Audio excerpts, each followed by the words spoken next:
Hello students, hi, welcome back to my channel learning with Divya. आज का topic है students blood, और हम रक्त का संगठन भी पढ़ेंगे। मतलब आज जो भी है रक्त से संबंधित और रक्त के संगठन से संबंधित, ब्लड क्लॉटिंग से रिलेटेड, ब्लड ग्रुप से रिलेटेड आज बहुत सारे क्वेश्चंस भी आपको देखने के लिए मिलेंगे और एक्सप्लेनेशन भी मिलेगा। मतलब मैं आपको आज अमेजिंग सेशन देने वाली हूँ जैसे हमेशा आपको मिलता है, और आज का सेशन भी बहुत इंटरेस्टिंग रहेगा और आप लोगों को बहुत अच्छे से क्लियर भी होंगे बहुत सारे कॉन्सेप्ट, बहुत सारे डाउट्स जो जैसे कि हमने ब्लड सर्कुलेशन को लेकर के क्लियर किए कि पल्मोनरी आर्टरी क्या है या अरोटा क्या है, ठीक है ना। बहुत सारी चीज़ें थी बच्चों के दिमाग में, तो उन सब का जैसे क्लैरिफिकेशन हुआ वैसे ही आज हम ब्लड से पढ़ाई करेंगे स्टूडेंट। तो सभी लोग फटाफट से आ जाइए और एक कॉपी ले लीजिएगा, एक पेन ले लीजिएगा। आप क्वेश्चन आंसर्स भी आज सॉल्व करेंगे, काफ़ी सारे क्वेश्चन आंसर्स हैं। इसके साथ साथ आज आपके बहुत सारे कॉन्सेप्ट भी क्लियर होंगे। तो बहुत इंपॉर्टेंट लेक्चर है और ये TGT, PGT, LT grade, assistant professor जितने भी आप एग्जाम देते हैं, होम साइंस से अगर वहाँ आप अनाटमी पढ़ते हैं, ह्यूमन फिजियोलॉजी पढ़ते हैं, तो वहाँ के लिए आपके बहुत इंपॉर्टेंट होने वाला है। ओके स्टूडेंट्स, तो स्टार्ट करें। सभी बच्चे आ जाइए, सभी फटाफट से क्लास को ज्वाइन कर लीजिए और हम अब स्टार्ट करते हैं अपना topics. So let's start the topic. Okay guys, चलिए सबसे पहला क्वेश्चन है आपके स्क्रीन पर। एक स्वस्थ व्यक्ति है, एक हेल्दी पर्सन है, उसका हृदय 1 मिनट में औसतन कितनी बार धड़कता है? मतलब उसके जो हार्ट बीट है वो कितनी बार होती है 1 मिनट में? यह क्वेश्चन तो बहुत बार आपके एग्जाम में पूछा गया है। 86, 98, 72 या 64? सब लोग फटाफट से इसका आंसर करेंगे। बहुत तेजी के साथ आंसर आप लोगों का आना चाहिए और आज के क्वेश्चंस को आप बहुत ध्यान से करेंगे। इसके साथ साथ जो टॉपिक मैं क्लियर करूंगी वो भी आप नोट डाउन करते चलेंगे। ओके, वेरी गुड, सबका आंसर एकदम ठीक है। इसमें आंसर हो जाएगा आपके ऑप्शन नंबर सी, 72। तो अगर हम एक स्वस्थ व्यक्ति के हृदय की धड़कन की, हार्ट बीट की बात करते हैं तो वो लगभग 1 मिनट में आपके 72 से 75 बार होती है। मतलब 72 to 75 भी अगर आपको लिखा मिलता है तो वो आंसर ठीक है, बट 72 एकदम ठीक है। क्लियर है?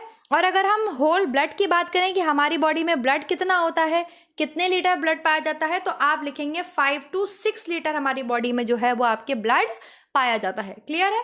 चलिए नेक्स्ट क्वेश्चन की तरफ चलते हैं स्टूडेंट। क्वेश्चन नंबर 2 है, निम्नलिखित में से कौन सा लक्षण हृदयघात मतलब हार्ट अटैक से रिलेटेड नहीं है?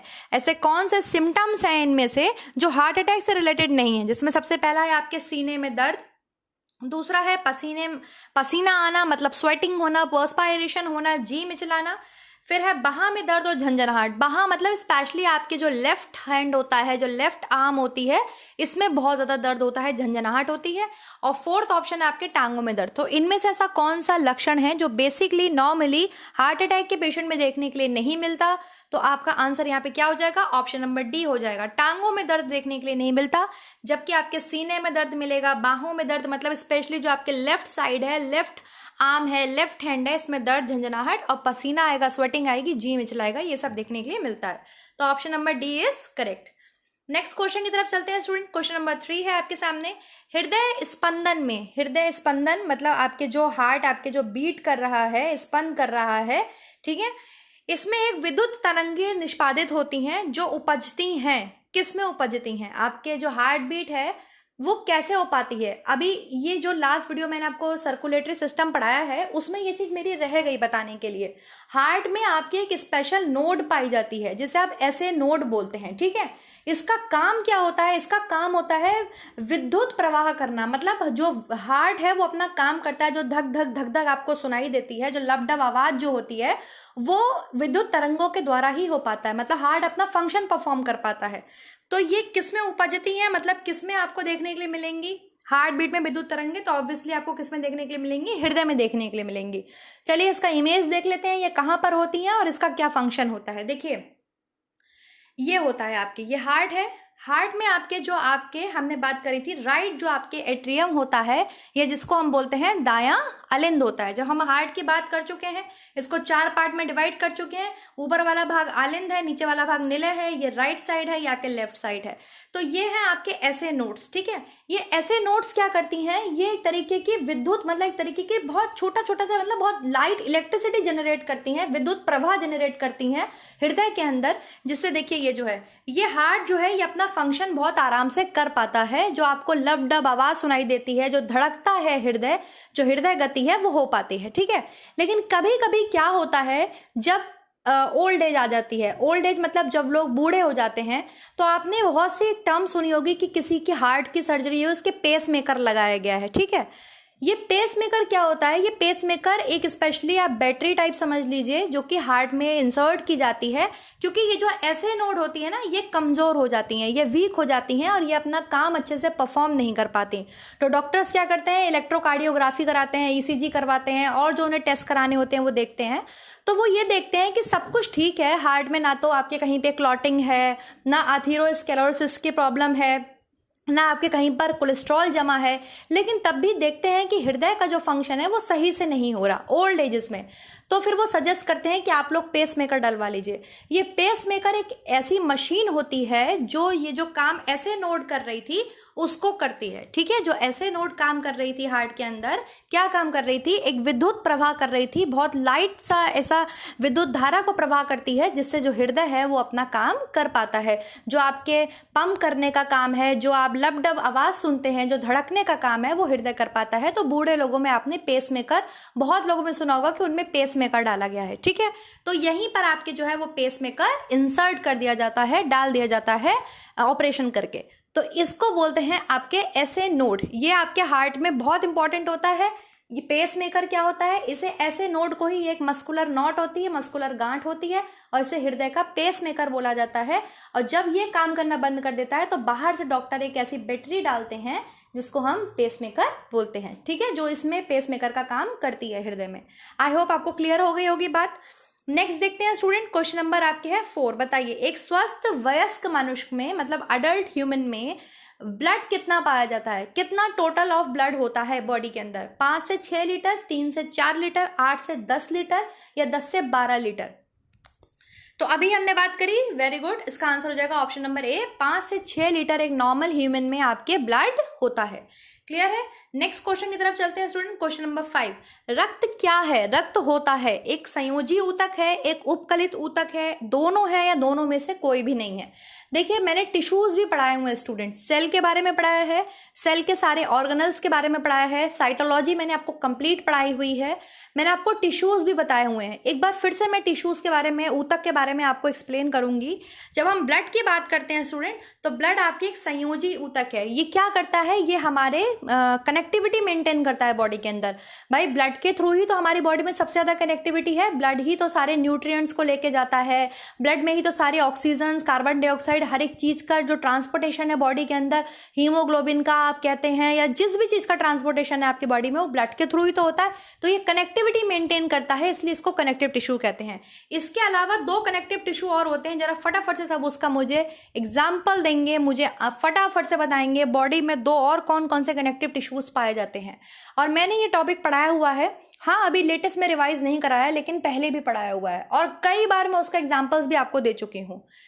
2 कनेक्टिव टिश्यूज और होते हैं बॉडी में जो कनेक्टिविटी का काम करते हैं। कौन कौन से होते हैं? वो होते हैं आपके लिगामेंट्स एंड टेंडन्स। कौन से होते हैं? Ligaments and tendons. बोन को बोन से कनेक्ट कौन करता है? बोन को बोन से कनेक्ट कौन करता है? हड्डी को हड्डी से जोड़ने का काम कौन करता है? लिगामेंट्स करते हैं। और मैंने इसकी ट्रिक बताई थी, बीबीएल, बोन को बोन से कनेक्ट करते हैं लिगामेंट्स। बोन्स को मसल से कौन कनेक्ट करता है? हड्डियों को आपके मांसपेशियों के साथ कौन जोड़े रखता है? और ये सारे क्वेश्चन इतने इंपॉर्टेंट है ना, एक एक पॉइंट इतना इंपॉर्टेंट है आपके एग्जाम पॉइंट ऑफ व्यू से, और ये क्वेश्चंस आप प्रीवियस ईयर में देखेंगे, ये सारे क्वेश्चंस आपसे पूछे गए हैं। बोन्स को आपके मसल्स के साथ, मांसपेशियों को हड्डियों से कौन कनेक्ट करता है? तो टेंडन करता है। इसकी भी ट्रिक मैंने आपको बताई थी, बीएमटी, ठीक है।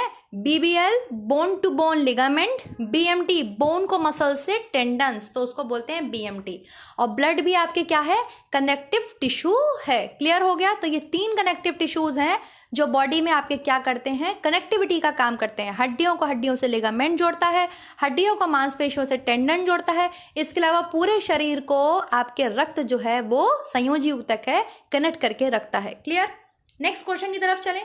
क्वेश्चन नंबर 6 देखेंगे। हीमोग्लोबिन क्या है?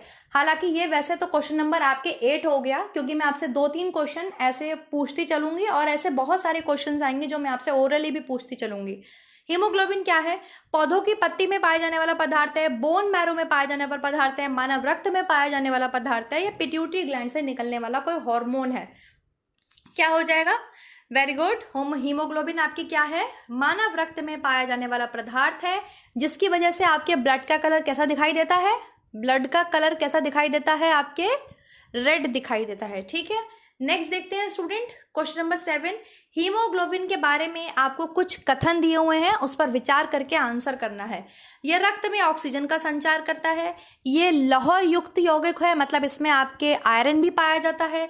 यह कुछ रोगों के प्रति प्रतिरक्षा प्रदान करता है, मतलब कुछ ऐसे डिजीजेस हैं जिसके प्रति ये इम्यूनिटी देता है। यह रक्त को लाल रंग प्रदान करता है। इसमें से कौन सी बातें सही हैं उसका आंसर करिए आप लोग फटाफट से। हीमोग्लोबिन के बारे में इनमें से कौन सी बातें सही हैं उसका आप आंसर करेंगे। कौन सा ऑप्शन यहाँ पे ठीक हो जाएगा? फटाफट से सबका कमेंट बहुत तेजी के साथ आना चाहिए। सबसे पहले तो ये रक्त में ऑक्सीजन का संचार करता है, बिल्कुल बिल्कुल सही बात है। आपके जो ब्लड है, ब्लड में आपके हीमोग्लोबिन जो है वो आपके ऑक्सीजन को ट्रांसपोर्ट करता है, आरबीसी के साथ जो है जुड़ा होता है और ऑक्सीजन को ट्रांसपोर्ट करता है। ठीक, ये लौह युक्त यौगिक है, बिल्कुल। ब्लड का फॉर्मेशन ही आपके आयरन, हीमोग्लोबिन इन सब से मिलकर के होता है, तो ये आयरन युक्त कंपाउंड है, एकदम ठीक बात है। यह कुछ रोगों के प्रति प्रतिरक्षा प्रदान करता है, एकदम गलत। रोगों के प्रति प्रतिरक्षा प्रदान करने का काम हमारी बॉडी में 3 चीजें करती हैं। सबसे स्पेशल तो आपकी होती है WBC, जिसे आप व्हाइट ब्लड कार्पल्स बोलते हैं, श्वेत रुधिर कणिकाएं बोलते हैं।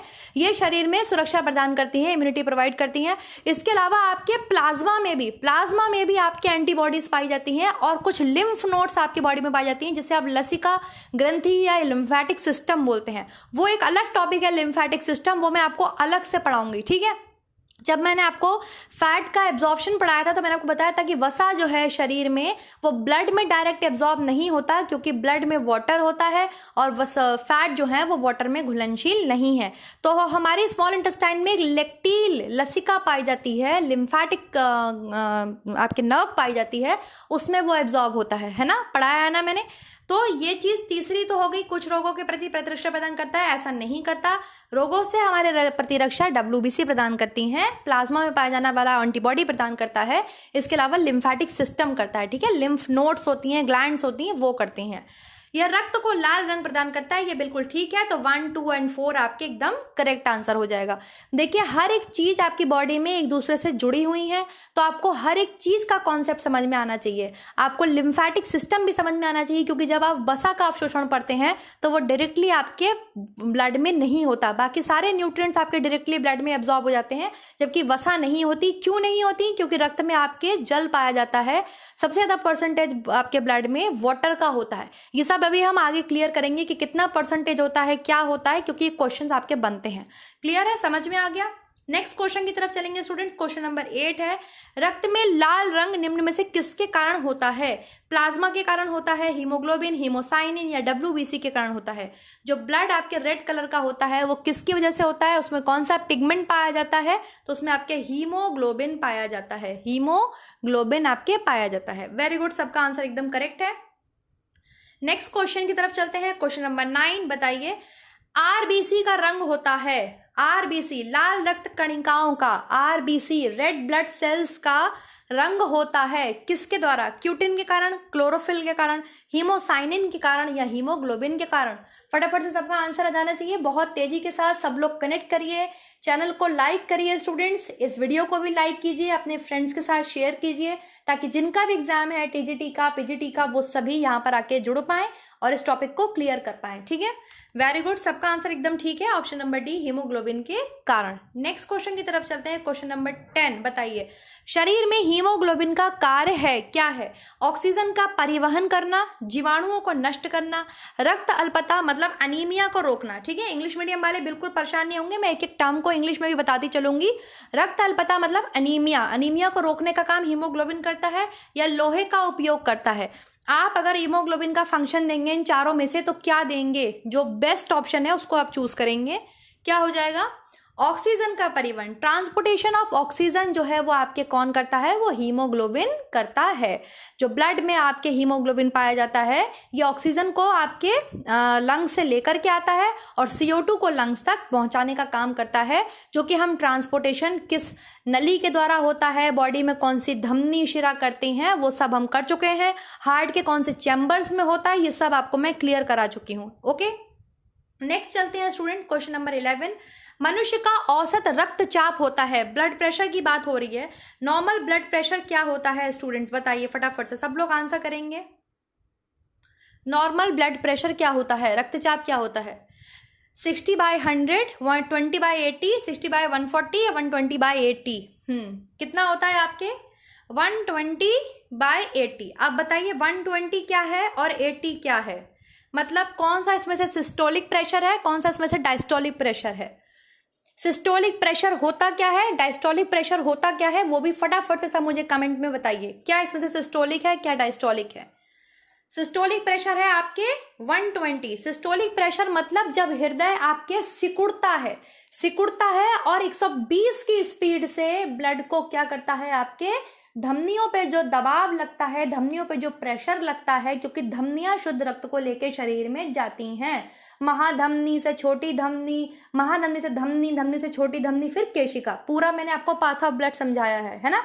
तो हृदय से जो आपके जब वो ब्लड को पंप करता है तो एक बहुत तगड़ा प्रेशर लगता है जो 120 का होता है, ठीक है, जो धमनियों पे लगता है वो सिस्टोलिक प्रेशर होता है। मतलब सिस्टोलिक मतलब सिकुड़ जाता है उस समय हृदय। और जब ब्लड शरीर में पहुंचता है, पूरे शरीर से उसके पास पहुंचता है, हृदय के पास पहुंचता है, तब जो प्रेशर होता है वो क्या होता है आपके, वो डायस्टोलिक प्रेशर होता है। उसको D से रिप्रेजेंट करेंगे आप। डायस्टोलिक प्रेशर होता है उसको 80 होता है। वो प्रेशर कितना होता है, 80 होता है। वो कौन सा प्रेशर होता है, जब जो शिराएं हैं वो बॉडी के पार्ट्स से ब्लड को कहाँ लेके जाती हैं, हार्ट तक लेके जाती हैं। ठीक, अब कभी भी आपने इंजेक्शन लगवाया है, सबने इंजेक्शन लगवाया होगा। एक आपके इंजेक्शन लगता है IV और एक इंजेक्शन लगता है आपके IM। आपने कभी देखा है इंजेक्शन के ऊपर पड़ा है, कभी इंजेक्शन को समझा है?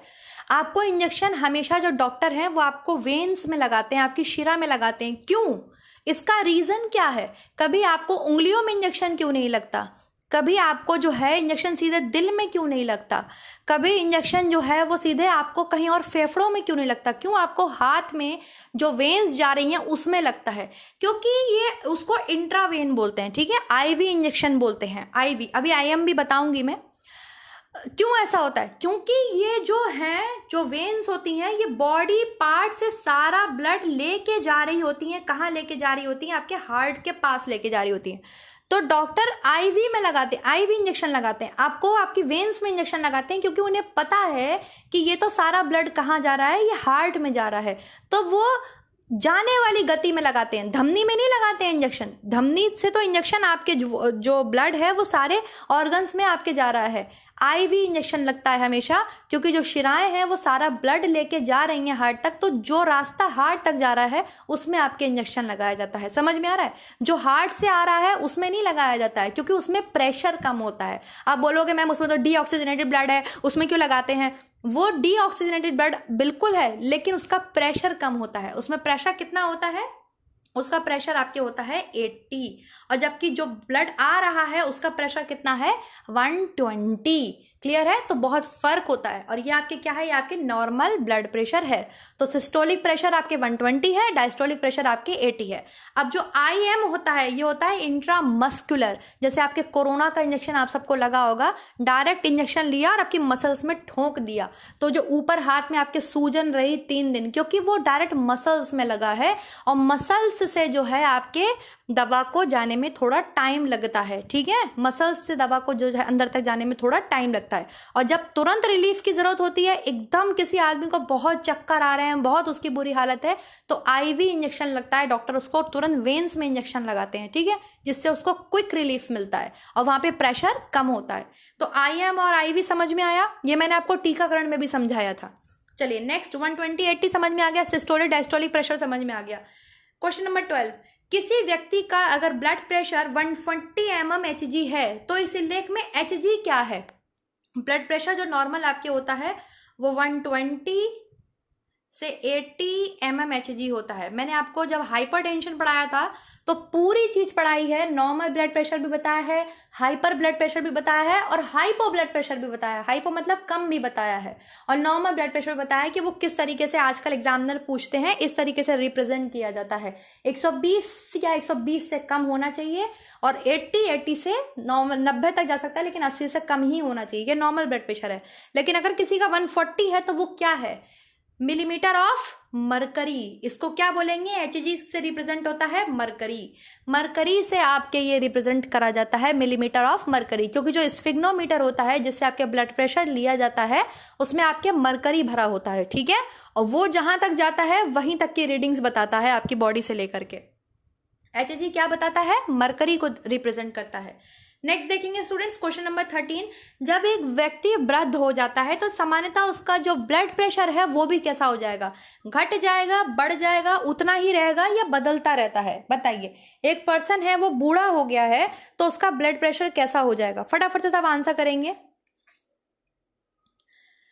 बढ़ जाएगा, उसका ब्लड प्रेशर कैसा हो जाएगा आपके, बढ़ जाता है। क्योंकि ब्लड प्रेशर इसलिए बढ़ जाता है क्योंकि हार्ट को ज्यादा काम करना पड़ जाता है। एक आदमी बूढ़ा हो जाता है, उसकी मस्कुलर एक्टिविटीज कम हो जाती हैं, उसको ज्यादा काम करना पड़ जाता है हार्ट को, ठीक है, ब्लड प्रेशर आपके बढ़ जाता है। समझ में आ रहा है, अगर कोई आदमी बूढ़ा हो रहा है। लेकिन अगर मैं यहीं पर आपसे पूछूं बीएमआर कैसा हो जाता है, बीएमआर बताइए, बीएमआर से क्वेश्चन पूछा जाता है, बेसल मेटाबॉलिक रेट, मैंने आपको पूरा टॉपिक ये क्लियर किया हुआ है। बीएमआर, अगर कोई व्यक्ति बूढ़ा हो गया है तो उसका बीएमआर बढ़ेगा या घटेगा, बीएमआर उसका बढ़ेगा या घटेगा, बीएमआर उसका घटेगा, बीएमआर उसका कैसा हो जाएगा, घटेगा। बट ब्लड प्रेशर कैसा हो जाएगा आपके, बढ़ जाएगा। ब्लड प्रेशर कैसा हो जाएगा आपके, बढ़ जाएगा। आपने कभी छोटे बच्चों में ब्लड प्रेशर की समस्या देखी है, लेकिन जैसे जैसे आप बूढ़े होते चले जाते हैं, जैसे जैसे आपकी उम्र बढ़ती चली जाती है, आपको बीपी की समस्या स्टार्ट हो जाती है।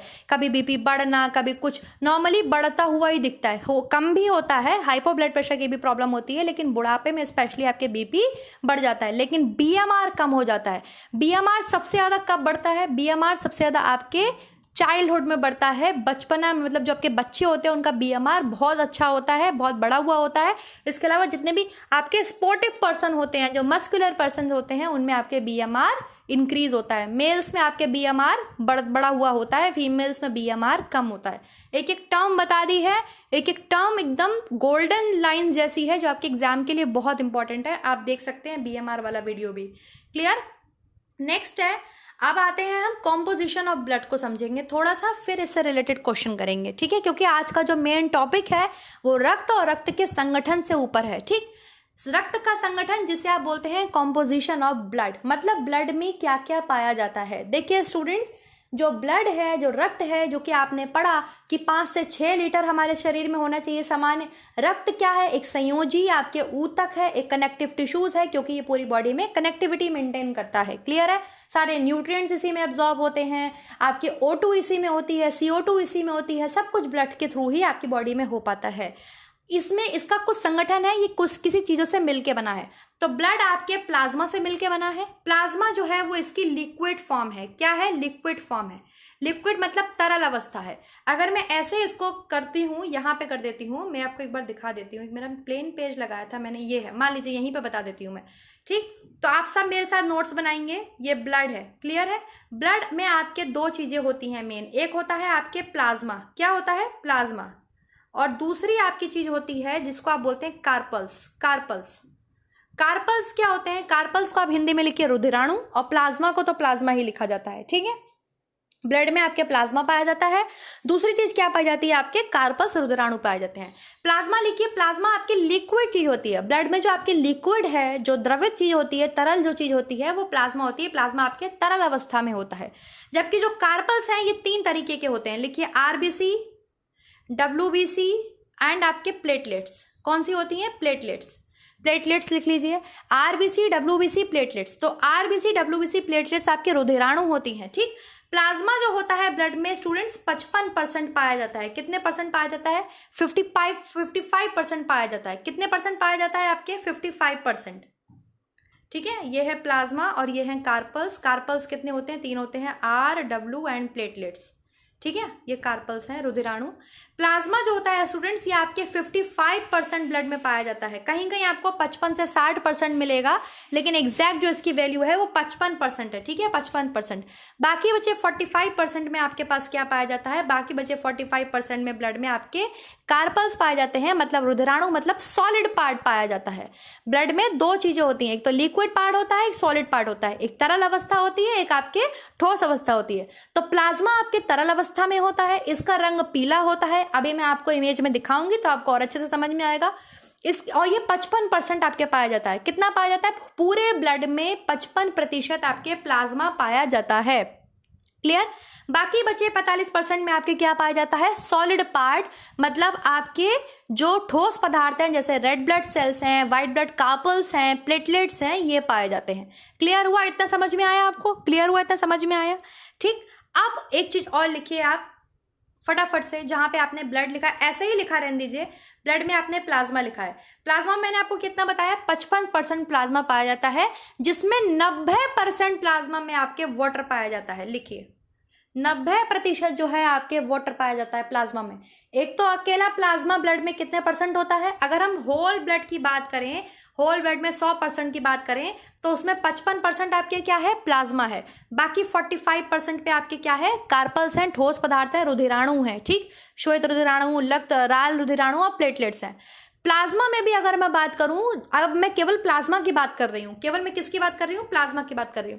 तो प्लाज्मा में क्या क्या पाया जाता है? तो लिखिए प्लाज्मा में केवल 90% तो जल पाया जाता है। प्लाज्मा में लिखिए, प्लाज्मा में 90% वाटर पाया जाता है। कितना परसेंट वाटर पाया जाता है? 90% वाटर पाया जाता है, सबसे ज्यादा। इसलिए आपके शरीर में सबसे ज्यादा किस चीज का परसेंटेज होता है? आप ये क्वेश्चन भी करते हैं कि 70% वाटर होता है। कितना परसेंट वाटर होता है? 70% वाटर होता है। हमारे शरीर में सबसे ज्यादा परसेंटेज किसका है? वाटर का है। समझ में आ रहा है? जिसमें अकेले प्लाज्मा में कितना परसेंट वाटर पाया जाता है? 90% वाटर पाया जाता है। इसके अलावा लिखिए प्लाज्मा में आपके एंटीबॉडीज पाई जाती हैं। लिखिए आप, एंटीबॉडीज पाई जाती हैं प्लाज्मा में। मैंने आपको बताया WBC तो है ही, WBC तो अलग है। WBC तो आपके सॉलिड पार्ट है। लिक्विड पार्ट में भी आपके एंटीबॉडी पाई जाती हैं, प्लाज्मा में भी आपके एंटीबॉडी पाई जाती हैं। और अभी आपने लेटेस्ट कोरोना में देखा, अभी बीच में ऐसी सिचुएशन आ गई थी कि जो पेशेंट आपके कोरोना से ठीक हो रहे थे, उनका प्लाज्मा डोनेट हो रहा था, उनका प्लाज्मा लिया जा रहा था। क्यों? क्योंकि उनमें जो है वो कोरोना के अगेंस्ट एंटीबॉडी बन जा रही थी और उनका प्लाज्मा डोनेट किया जा रहा था। किया जा रहा था, नहीं किया जा रहा था? कोरोना के पेशेंट्स में अभी बीच में उनका जो सही हो रहे थे, उनका प्लाज्मा लिया जा रहा था। तो डॉक्टर क्या कर रहे थे? ब्लड निकाल रहे थे और ब्लड को एक मशीन में घुमाते हैं, तो जितना भी आपके जो प्लाज्मा होता है वो ऊपर आ जाता है और जो सॉलिड पार्ट होते हैं वो नीचे बैठ जाते हैं, और प्लाज्मा जो है वो दूसरे पेशेंट को चढ़ा दिया जाता है, क्योंकि उसमें एंटीबॉडीज पाई जाती हैं। तो ध्यान से लिखिए, प्लाज्मा में भी एंटीबॉडीज पाई जाती हैं। ये एंटीबॉडीज आपके लिम्फोसाइट्स ही बनाते हैं, WBC ही बनाते हैं, लेकिन ये लिक्विड पार्ट में होते हैं, और WBC आपके सॉलिड पार्ट में होते हैं, मतलब ठोस होते हैं। ठीक, समझ में आ गया आपको? इतनी बात समझ में आ गई? एंटीबॉडीज पाई जाती हैं। ये हमारी बॉडी में रोगाणुओं से लड़ने के लिए 3 चीजें मैंने आपको बताई, WBC, एंटीबॉडीज और लिम्फेटिक सिस्टम तो मैं अलग पढ़ाऊंगी आपको। समझ में आ गया? क्लियर हो गया? अब इसमें लिखिए, इसमें प्लाज्मा में आपके कुछ प्रोटीन्स पाए जाते हैं। प्लाज्मा में आपके प्रोटीन्स पाए जाते हैं, जो कि मैं आपको बता चुकी थी, एल्बुमिन, ग्लोबुलिन, ये प्रोटीन पाए जाते हैं। ठीक है, ये ग्लोबुलिन ही जो होता है ना, मैंने आपको शुरू में भी पढ़ाया होगा, एल्बुमिन और ग्लोबुलिन। ये एल्बुमिन, ग्लोबुलिन, जो ग्लोबुलिन होता है, यही एंटीबॉडीज का निर्माण करता है। ठीक है, यही एंटीबॉडीज का निर्माण करता है। इसके अलावा लिखिए, प्लाज्मा में आपके फाइब्रिनोजिन पाया जाता है। फाइब्रिनोजिन लिखिए, क्या पाया जाता है? फाइब्रिनोजिन पाया जाता है। ये पूछे जाते हैं क्वेश्चन कि प्लाज्मा में क्या क्या पाया जाता है। प्लाज्मा में आपके एल्बुमिन होता है, प्लाज्मा में आपके ग्लोबुलिन होता है। जो ग्लोबुलिन होता है यही एंटीबॉडी बनाता है प्लाज्मा में। समझ में आ रहा है? इसके अलावा फाइब्रिनोजिन पाया जाता है। प्लाज्मा में आपके प्रोथ्रोम्बिन पाया जाता है, प्रोथ्रोम्बिन पाया जाता है, और ये सब आपके ब्लड क्लॉटिंग में हेल्प करते हैं। फाइब्रिनोजिन, प्रोथ्रोम्बिन, वो कैसे करते हैं वो जब ब्लड क्लॉटिंग आएगी तब मैं आपको समझाऊंगी, आपको बड़े अच्छे से समझ में आ जाएगा। ठीक है, इसके अलावा आपके ब्लड में, प्लाज्मा में एक और चीज पाई जाती है जिसे आप हेपेरिन बोलते हैं। हेपेरिन, जो आपके ब्लड को अंदर जमने नहीं देता। अभी ये सब मैं बताऊंगी, आप बस लिखते चलिए नोट्स में। हेपेरिन, ये हेपेरिन आपके पाया जाता है ब्लड में। ठीक है, समझ में आ गया? तो आपको लिक्विड पार्ट समझ में आ गया। ब्लड की कॉम्पोजिशन में, ब्लड की कॉम्पोजिशन में अगर हम चलते हैं यहाँ पर आ जाते हैं, ये ब्लड है, तो ब्लड की कॉम्पोजिशन में आपको प्लाज्मा समझ में आया। जो अकेला प्लाज्मा है 55%, ये देखिए ये येलो कलर का होता है। अगर आपसे कलर भी पूछ ले प्लाज्मा का तो आप क्या लिखेंगे, येलो कलर का होता है, ठीक है। ये एक आपके परख नली है। जब ब्लड को ऐसे मिलाते हैं तो जो सॉलिड पार्टिकल्स होते हैं वो नीचे बैठ जाते हैं और प्लाज्मा ऊपर आ जाता है। और प्लाज्मा में अकेले 55% होता है प्लाज्मा होल ब्लड का। इसमें भी 90% क्या पाया जाता है, सब मेरे साथ बोलेंगे, 90% क्या पाया जाता है प्लाज्मा में, वाटर पाया जाता है, जल पाया जाता है, ठीक है। अब लिखिए इसके अलावा इसमें क्या पाई जाती है, एल्बुमिन प्रोटीन होती है, ग्लोबुलिन प्रोटीन होती है। ग्लोबुलिन प्रोटीन ही एंटीबॉडीज बनाती है, ग्लोबुलिन प्रोटीन ही एंटीबॉडीज बनाती है। इसके अलावा लिखिए इसमें फाइब्रिनोजिन पाया जाता है, इसमें प्रोथ्रोम्बिन पाया जाता है प्लाज्मा में, और इसका कलर कैसा होता है, येलो होता है। ठीक, समझ में आ गया। बाकी बचे आपके 45% में क्या पाया जाता है, मैंने अभी आपको बताया था। बाकी जो 45% होते हैं, और प्लाज्मा कैसा पार्ट है ब्लड का, तो लिख लीजिए लिक्विड पार्ट है, द्रवित मतलब घुलनशील, मतलब आपके लिक्विड को क्या बोलेंगे आप, द्रवित तो बोलेंगे ना, द्रव्य, हाँ द्रवित, घुलनशील नहीं, घुलनशील तो वाटर सॉल्युबल होता है, द्रवित पार्ट है मतलब तैरता हुआ लिक्विड पार्ट है आपके ये ब्लड का, ठीक है। ब्लड का आपके लिक्विड पार्ट है। अब ब्लड में आपके कुछ सॉलिड पार्ट भी पाए जाते हैं, वो आपको ऐसे नहीं दिखाई देंगे, वो माइक्रोस्कोप से ही दिखते हैं, तो आप अपने ब्लड में ढूंढने लगो कहाँ सॉलिड पार्ट है, ऐसे नहीं दिखाई देंगे। ब्लड में सॉलिड में आपके पाए जाते हैं, लिखिए व्हाइट ब्लड सेल्स और प्लेटलेट्स, और उसमें आपके आरबीसी पाई जाती हैं, ठीक है, आरबीसी पाई जाती है। टोटल 45% में आपके ये तीनों चीजें पाई जाती हैं जो कि ठोस पार्ट होती हैं ब्लड का, ठीक। अब जिसमें भी अकेले आपके 45% में ये दोनों चीजें पाई जाती हैं, ठीक है, 45% में होती हैं, ये 41 से आपको कोई मतलब नहीं है, आप सिंपल लिखिए 45% में ये पाई जाती हैं, ठीक है। समझ में आ गया आपको। इसमें आप ये लिखिए जो आरबीसी होती है ना, आरबीसी, इनकी संख्या सबसे ज्यादा होती है। आरबीसी अकेली 50 लाख पाई जाती हैं, 50 लाख पाई जाती हैं। अगर मैंने कभी आपको स्टार्टिंग में 5 लाख या 6 लाख बता दिया हो स्टूडेंट, तो उसको आप कट कर लेंगे मेरे से। अब मैंने अपडेट किया है खुद को भी, हो सकता है मैंने वहाँ पे गलत बता दिया हो या जल्दबाजी में 5 या 6 लाख बता दिया हो। 5-6 लाख नहीं होती, 50 लाख होती हैं आरबीसी। आपकी बॉडी में संख्या आरबीसी की 50 लाख होती है। लिखिए कितनी होती हैं, 50 लाख। मतलब अगर हम सॉलिड पार्ट की बात करें तो सॉलिड पार्ट का 99% भाग केवल किसका बना होता है, आरबीसी का बना होता है। लिखिए आपको मेरी बात समझ में आ रही है कि नहीं समझ में आ रही है। अगर हम ब्लड को, होल ब्लड को डिवाइड करते हैं 2 भाग में, होल ब्लड में आपके 2 चीजें पाई जाती हैं, मतलब जो संपूर्ण रक्त है आपका वो 2 चीजों से मिलकर बना है। किससे, एक तो प्लाज्मा से, जो कि अकेला 55% है प्लाज्मा में, लिक्विड पार्ट है, ठीक है। क्यों है ये लिक्विड, क्योंकि इसमें 90% तो जल पाया जाता है, इसीलिए तो ये लिक्विड है। 90% तो जल पाया जाता है, इसलिए तो लिक्विड है।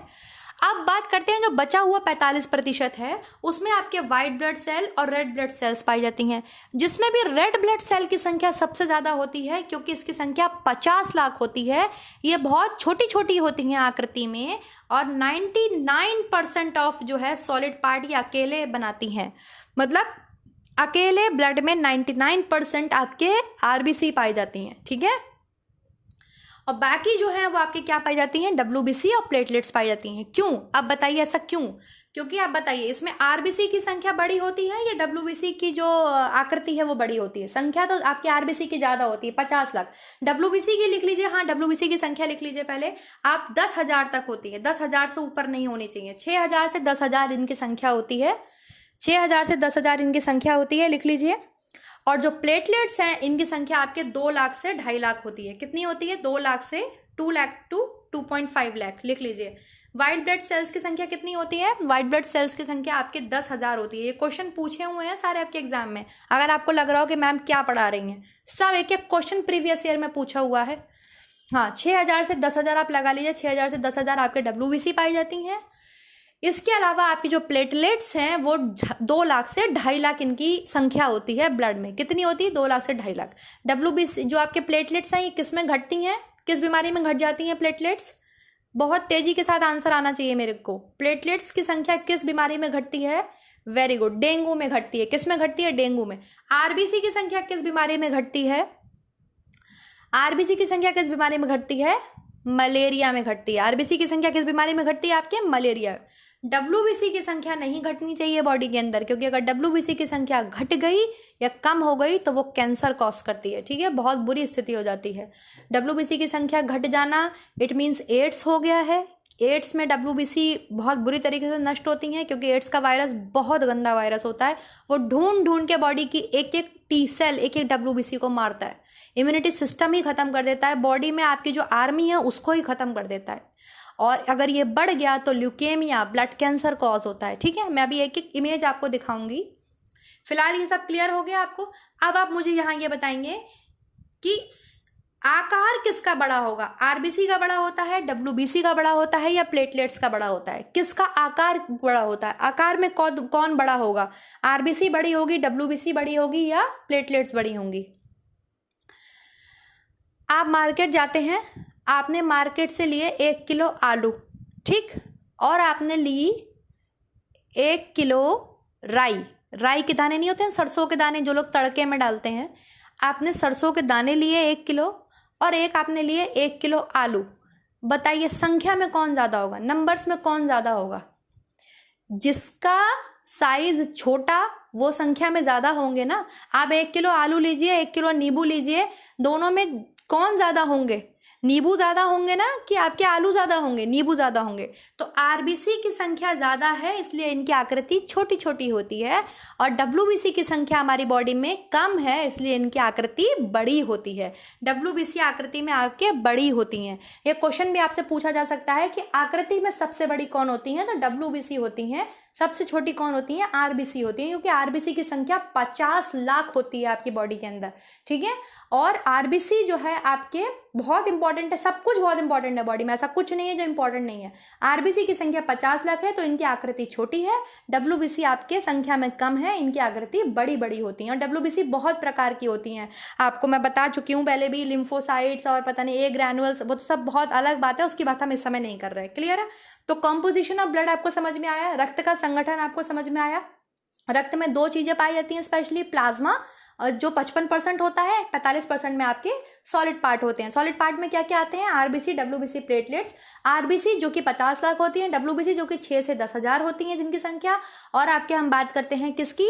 प्लेटलेट्स की, तो 2 लाख से 2.5 लाख प्लेटलेट्स की संख्या होती है। ठीक है, अकेले 99% सॉलिड पार्ट में कौन बैठा है? तो आपके आरबीसी बैठी हैं। प्लेटलेट, अगर हम प्लाज्मा की बात करें तो प्लाज्मा में सबसे ज्यादा मात्रा में क्या पाया जाता है? सबसे ज्यादा मात्रा में इसमें जल पाया जाता है, वाटर पाया जाता है 90%। ये सब क्वेश्चन आपसे पूछे जा सकते हैं स्टूडेंट, और पूछे गए भी हैं। प्लाज्मा का कलर कैसा होता है आपके?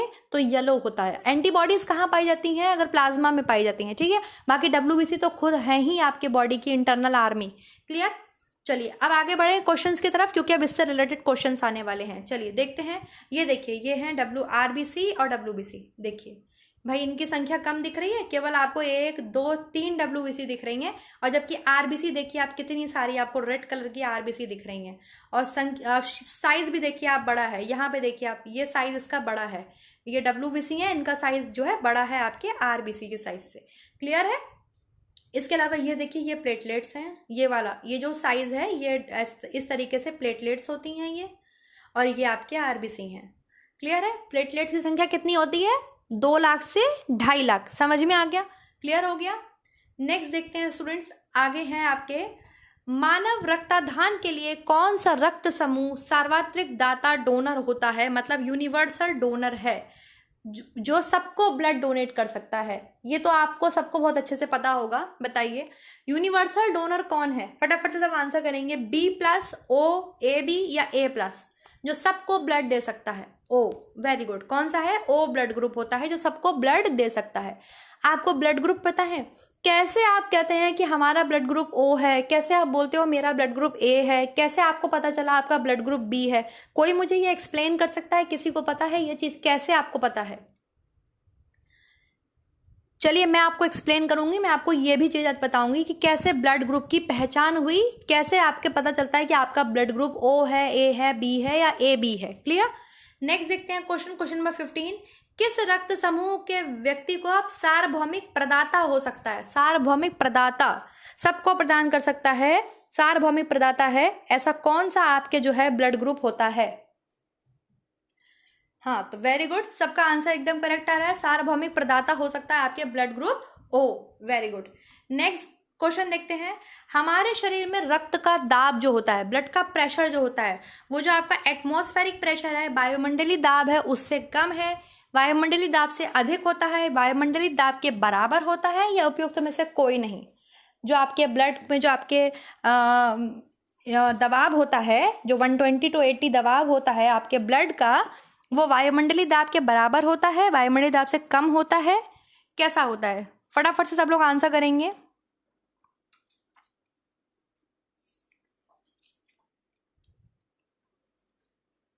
और मुझे एक आंसर आप लोग ये भी करेंगे कि जो आरबीसी होती हैं, आरबीसी ये जो है इनका वो क्या नाम है, साइंटिफिक नेम क्या है आरबीसी का? आरबीसी को क्या बोला जाता है? इरिथ्रोसाइट्स बोला जाता है, ल्यूकोसाइट्स बोला जाता है, या आपके जो है थ्रोम्बोसाइट्स बोला जाता है? क्या बोला जाता है आरबीसी को? इसका आंसर होगा आपके वायुमंडलीय दाब से अधिक होता है। ठीक है, जब कोई भी डॉक्टर हमारा ब्लड प्रेशर टेम्परेचर नापता है तो वो एटमॉस्फेरिक के आपके क्या होता है, अधिक होता है। ठीक है, वायुमंडलीय दाब से अधिक होता है। क्लियर हो गया, समझ में आ गया आंसर? चलिए नेक्स्ट क्वेश्चन की तरफ चलते हैं हम। क्वेश्चन नंबर आपके हो जाएगा 17। ए बी रक्त वाला व्यक्ति किसी ऐसे व्यक्ति का रक्त ले सकता है जिसका रक्त वर्ग कैसा हो? बताइए। ए बी वाला जिसका ब्लड ग्रुप आपके ए बी है, आपने ब्लड ग्रुप सुने होंगे। कौन कौन से ब्लड ग्रुप होते हैं आपके? ए होता है, बी होता है, इसके अलावा ए बी भी होता है, और आपके ओ होता है। ठीक है, तो जो ए बी रक्त वाला जिसका ब्लड ग्रुप ए बी है, वो ऐसे व्यक्ति का रक्त ले सकता है जिसका रक्त कैसा हो? वो किसी से भी रक्त ले सकता है। जिसका रक्त आपके ए हो उससे भी ले सकता है, जिसका रक्त आपके बी हो उससे भी ले सकता है, और जिसका रक्त आपके ए बी हो उससे भी ले सकता है। ठीक है, कोई भी वर्ग से ले सकता है, क्योंकि इसमें दोनों ही एंटीजन पाए जाते हैं, ए और बी, इसलिए कोई भी वर्ग से आपके रक्त ले सकता है। अब ये एंटीजन क्या होता है ये भी बताऊंगी। हाँ, रेड ब्लड सेल को आपके इरिथ्रोसाइट्स बोलते हैं। वेरी गुड, ये क्वेश्चन आपसे एग्जाम में पूछा गया है, पूछा भी जा सकता है कि आरबीसी का साइंटिफिक नेम क्या है? आपके इरिथ्रोसाइट्स है। ल्यूकोसाइट्स किसको बोलते हैं? आप फटाफट से बताएंगे। ल्यूकोसाइट्स किसको बोलते हैं? ल्यूकोसाइट्स आपके डब्ल्यूबीसी को बोला जाता है। थ्रोम्बोसाइट्स किसको बोला जाता है? थ्रोम्बोसाइट्स आपके प्लेटलेट्स को बोला जाता है। किसको बोला जाता है? प्लेटलेट्स को। अच्छा, आरबीसी का फंक्शन तो मैंने आपको बताया कि क्या करता है। ब्लड में आपके ऑक्सीजन के ट्रांसपोर्टेशन में आरबीसी हेल्प करती हैं, CO2 को ले जाने में लाने में ऑक्सीजन को हेल्प करती हैं। ठीक है, इसके अलावा ट्रांसपोर्टेशन में आपके ब्लड हेल्प करता है। डब्ल्यूबीसी आपकी बॉडी की इंटरनल आर्मी है जो आपको सुरक्षा प्रतिरक्षा प्रदान करती हैं।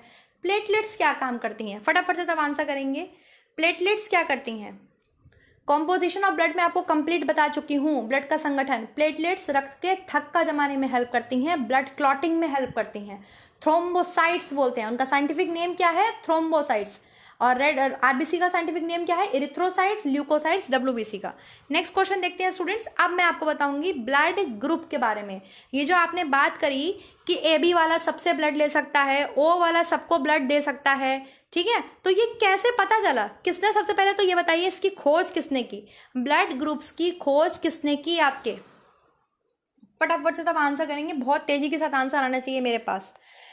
आपके कार्ल लैंडस्टीनर ने व्यक्ति थे जिन्होंने आपके 4 रक्त समूहों की खोज की, 4 ब्लड ग्रुप की खोज की।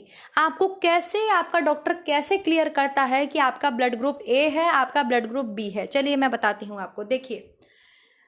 देखिए स्टूडेंट, ये क्या है? आरबीसी हैं। ठीक, जब लैंडस्टीनर जो थे वो क्या कर रहे थे, जब उन्होंने ब्लड निकाला किसी व्यक्ति का और वो इसको देख रहे थे, ठीक है, स्लाइड पे रख के सूक्ष्मदर्शी से वो देख रहे थे, तो उन्होंने क्या देखा कि आरबीसी के ऊपर उन्होंने देखा एंटीजन पाए जाते हैं। क्या पाए जाते हैं? आपके एंटीजन पाए जाते हैं। एंटीजन प्रोटीन्स होते हैं। ठीक है, ध्यान रखेंगे आप। प्लाज्मा में क्या पाया जाता है? आपके एंटीबॉडी। बहुत ध्यान से आप मेरी बात को सुनेंगे। आरबीसी पे क्या पाया जाता है? आपके एंटीजन। क्या पाया जाता है? एंटीजन पाया जाता है। एंटीजन एक प्रकार का प्रोटीन होता है। ठीक, तो उन्होंने देखा ये आरबीसी है, उन्होंने देखा इसके ऊपर ऐसे एंटीजन पाए गए हैं, ये इस तरीके से वो देख रहे थे, तो ऐसे नुकीला नुकीला ट्राइंगल जैसा जो है एंटीजन पाया गया। एंटीजन समझ में आ रहा है? सब मेरे साथ बनाएंगे, सब आरबीसी बनाएंगे ऐसी रेड रेड, और ऐसे एंटीजन बनाएंगे मेरे साथ। तो उन्होंने देखा कि ये 50 लाख आरबीसी हैं। जब वो देख रहे थे माइक्रोस्कोप से, तो उन्होंने देखा एक आरबीसी पे ऐसे एंटीजन पाया गया, एकदम त्रिकोण, ये त्रिकोण नहीं, इसको क्या बोलेंगे आपके, त्रिभुज जैसा। ठीक है, कैसा एंटीजन पाया गया आपके, त्रिभुज जैसा, तो उन्होंने इसको नाम दिया blood group A, capital A. क्या नाम दिया इसको, ब्लड ग्रुप ए। ये है आपके ब्लड ग्रुप। जब आपकी आरबीसी के ऊपर इस तरीके का स्ट्रक्चर होता है जैसा मैंने बनाया, तो उन्होंने इसको नाम दिया ए ब्लड ग्रुप, क्योंकि उनको ये ए की तरह दिखाई दिया। ठीक है, किसकी तरह दिखाई दिया, ए की तरह दिखाई दिया। इसको हम कैपिटल ए से रिप्रेजेंट करते हैं। ठीक, फिर और किसी की आरबीसी देखी उन्होंने, तो उन्होंने देखा उन्हें ऐसा स्ट्रक्चर दिखाई दिया, सॉरी ये ऐसा, इस तरीके से। फिर से बनाते हैं, ठीक है, फिर से बनाते हैं। पहले तो ये बनाएंगे सब मेरे साथ। कैसा स्ट्रक्चर दिखाई दिया उन्हें, त्रिभुज जैसा, बिल्कुल ए शेप में त्रिभुज जैसा स्ट्रक्चर दिखाई दिया। सब बनाइए मेरे साथ, सब अपनी कॉपी में आरबीसी बनाएंगे। ये नोट्स ऐसे हैं, आपको हर जगह नहीं मिलेंगे इतनी इजीली। समझ में आ रहा है, तो बनाइए सब। ये आपके हो गया। इसको उन्होंने क्या नाम दिया, आपके ए ब्लड ग्रुप। क्या नाम दिया, ए ब्लड ग्रुप। ठीक, दूसरी उन्होंने किसी और की देखी, तो उन्होंने देखा ऐसा स्ट्रक्चर है, इस तरीके से, मतलब ऐसे गोल गोल, पीछे ऊपर से कैसे है, गोल गोल है, ये स्ट्रक्चर है। अब बताओ ये स्ट्रक्चर किस लेटर में देखने के लिए मिलता है, ये जो स्ट्रक्चर हम बना रहे हैं ये किस लेटर में देखने के लिए मिलता है, ये वाला बी में। किस में देखने के लिए मिलता है, आपके बी में। बी को जब आप बनाते हैं तो ऐसा करके बनाते हैं, ये वाला बी बनाते हैं तो आप इस तरीके से बनाते हैं, तो यही स्ट्रक्चर तो है। तो उन्होंने इसको क्या नाम दिया, ब्लड ग्रुप बी। क्या नाम दिया इन्होंने इसको, ब्लड ग्रुप बी, क्योंकि उनको ये किसकी तरह लगा, बी शेप की तरह लगा, बी अल्फाबेट की तरह लगा, तो इसको ब्लड ग्रुप का क्या नाम दिया गया, बी। तो जब ब्लड आपका डॉक्टर चेक करता है तो वो क्या करता है, वो आरबीसी को ही चेक करते हैं, आरबीसी को ही चेक करते हैं और उस पर देखते हैं कौन सा एंटीजन है। तो एंटीजन मतलब कौन सा प्रोटीन है, तो देखा अगर ऐसा प्रोटीन है, ये ऐसे जो है आपके त्रिकोणी शेप वाला प्रोटीन है, तो इट मीन्स आपका ब्लड ग्रुप क्या है, ए। अभी हम पॉजिटिव नेगेटिव की बात नहीं कर रहे हैं, वो मैं आपको नेक्स्ट वीडियो में बताएंगी। वो आरएच फैक्टर की बात हम नेक्स्ट वीडियो में करेंगे, वो एक अलग टॉपिक है। ठीक है, ए पॉजिटिव ए नेगेटिव उसकी बात मैं अभी नहीं कर रही, अभी मैं सिर्फ ब्लड ग्रुप की बात कर रही हूँ कि कितने ब्लड ग्रुप हमने खोजे हुए हैं। लैंडस्टेटर ने कितने खोजे, 4 खोजे, ए बी, एक ए बी दोनों और एक ओ। ठीक, अब ये तो ए हो गया, ये बी हो गया। अब ए बी उन्होंने एक किसी और का ब्लड कभी चेक किया होगा, तो देखा एक तो ऐसा है जिस पर दोनों पाए जा रहे हैं, ये वाला भी है एंटीजन, ये वाला भी एंटीजन है। ठीक है, ये क्या है, एंटीजन, ये भी एंटीजन है, त्रिकोण जैसे आपके ट्रायंगल वाला भी है, ऐसे कर्व वाला भी है, दोनों एंटीजन है, ट्रायंगल वाला भी है। ठीक है, और ये वाला भी है। तो इसको क्या नाम देंगे, इसको उन्होंने नाम दिया ए और बी। क्या नाम दिया उन्होंने इस ब्लड ग्रुप को, ए और बी। क्या नाम दिया इस ब्लड ग्रुप को, ए बी, क्योंकि इसमें कैसे एंटीजन पाए जाते हैं, इसमें दोनों एंटीजन पाए जाते हैं। इसमें आपके ए वाला एंटीजन भी पाया जाता है और बी शेप वाला एंटीजन भी पाया जाता है, जिसमें केवल और केवल आपके इस तरीके से त्रिशूल ऐसे ये ट्रायंगल दिखाई देंगे, जिसमें केवल ये दिखाई देगा तो उसका ब्लड ग्रुप क्या हो जाएगा, ए। ठीक है, जिसमें केवल इस तरीके की शेप दिखाई देगी, ये एंटीजन होगा जिसके ब्लड पर, आरबीसी पर, तो इसका क्या नाम हो जाएगा, आपके बी। लेकिन जिसमें उनको दोनों दिखाई दिए, दोनों थे, एक ब्लड ग्रुप ऐसा था, एक का ब्लड ऐसा था जिसमें दोनों एंटीजन थे, तो उन्होंने उसको क्या नाम दिया, ए बी। अब एक किसी का ब्लड ऐसा आया कि उस पर कोई एंटीजन नहीं था, 0 एंटीजन, कोई एंटीजन नहीं था, इसको उन्होंने नाम दिया था 0। अब 0 मैच नहीं किया क्योंकि ए बी दे चुके थे, तो इस ब्लड ग्रुप का नाम हुआ आपके ओ ब्लड ग्रुप वो ब्लड ग्रुप होता है जिसमें कोई भी एंटीजन नहीं पाया जाता। समझ में आया, कभी तो ये तुम्हारे सामने आया होगा कि ए बी में कौन सा एंटीजन पाया जाता है, ए में कौन सा एंटीजन पाया जाता है, बी में कौन सा एंटीजन पाया जाता है, या ओ में कौन सा एंटीजन पाया जाता है। ओ में कोई एंटीजन नहीं पाया जाता। आज आई होप आपका ये ब्लड ग्रुप क्लियर हुआ होगा कि ब्लड ग्रुप कैसे कोई डिसाइड करता है, और डॉक्टर जब आपको आपका ब्लड ग्रुप बताता है तो बताता है कि इसमें एंटीजन ये पाया गया। ठीक है, तो ओ ब्लड ग्रुप किसका था, जिसकी बिल्कुल सिंगल आरबीसी थी, एक भी एंटीजन नहीं था, ना तो आपके ऐसा त्रिभुज जैसा एंटीजन था, ट्रायंगल ए शेप जैसा एंटीजन था, और ना ही आपके बी शेप जैसा इस तरीके से एंटीजन था। तो इसको उन्होंने क्या नाम दिया, इसको उन्होंने ओ नाम दिया। क्या नाम दिया? ओ। जीरो मैच नहीं कर रहा था भाई, ए बी हो गया तो उसका ब्लड ग्रुप हो गया ओ। कैसा हो गया उसका ब्लड ग्रुप? ओ। आई बात समझ में? अब जो O है आपके ब्लड ग्रुप, इसमें चूंकि कोई भी एंटीजन नहीं है, ना तो ये एंटीजन है ना ये एंटीजन है, इसी कारण से ये सबको ब्लड दे सकता है, लेकिन सबसे ब्लड ले नहीं सकता, सबसे ब्लड ले नहीं सकता। इसको O ग्रुप का ही ब्लड चढ़ता है। और ब्लड एक ऐसी चीज है दुनिया में जो आज तक साइंटिस्ट बना नहीं पाए हैं। आज तक कोई साइंटिस्ट नहीं बना पाया ब्लड को।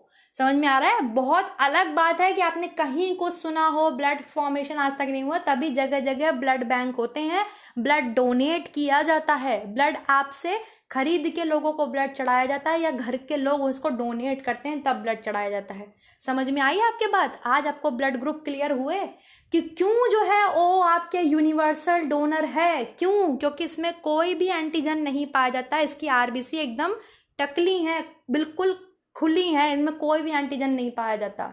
ये तो जस्ट अ जोक था, मैं आपको समझाने के लिए ऐसे बोल रही हूँ।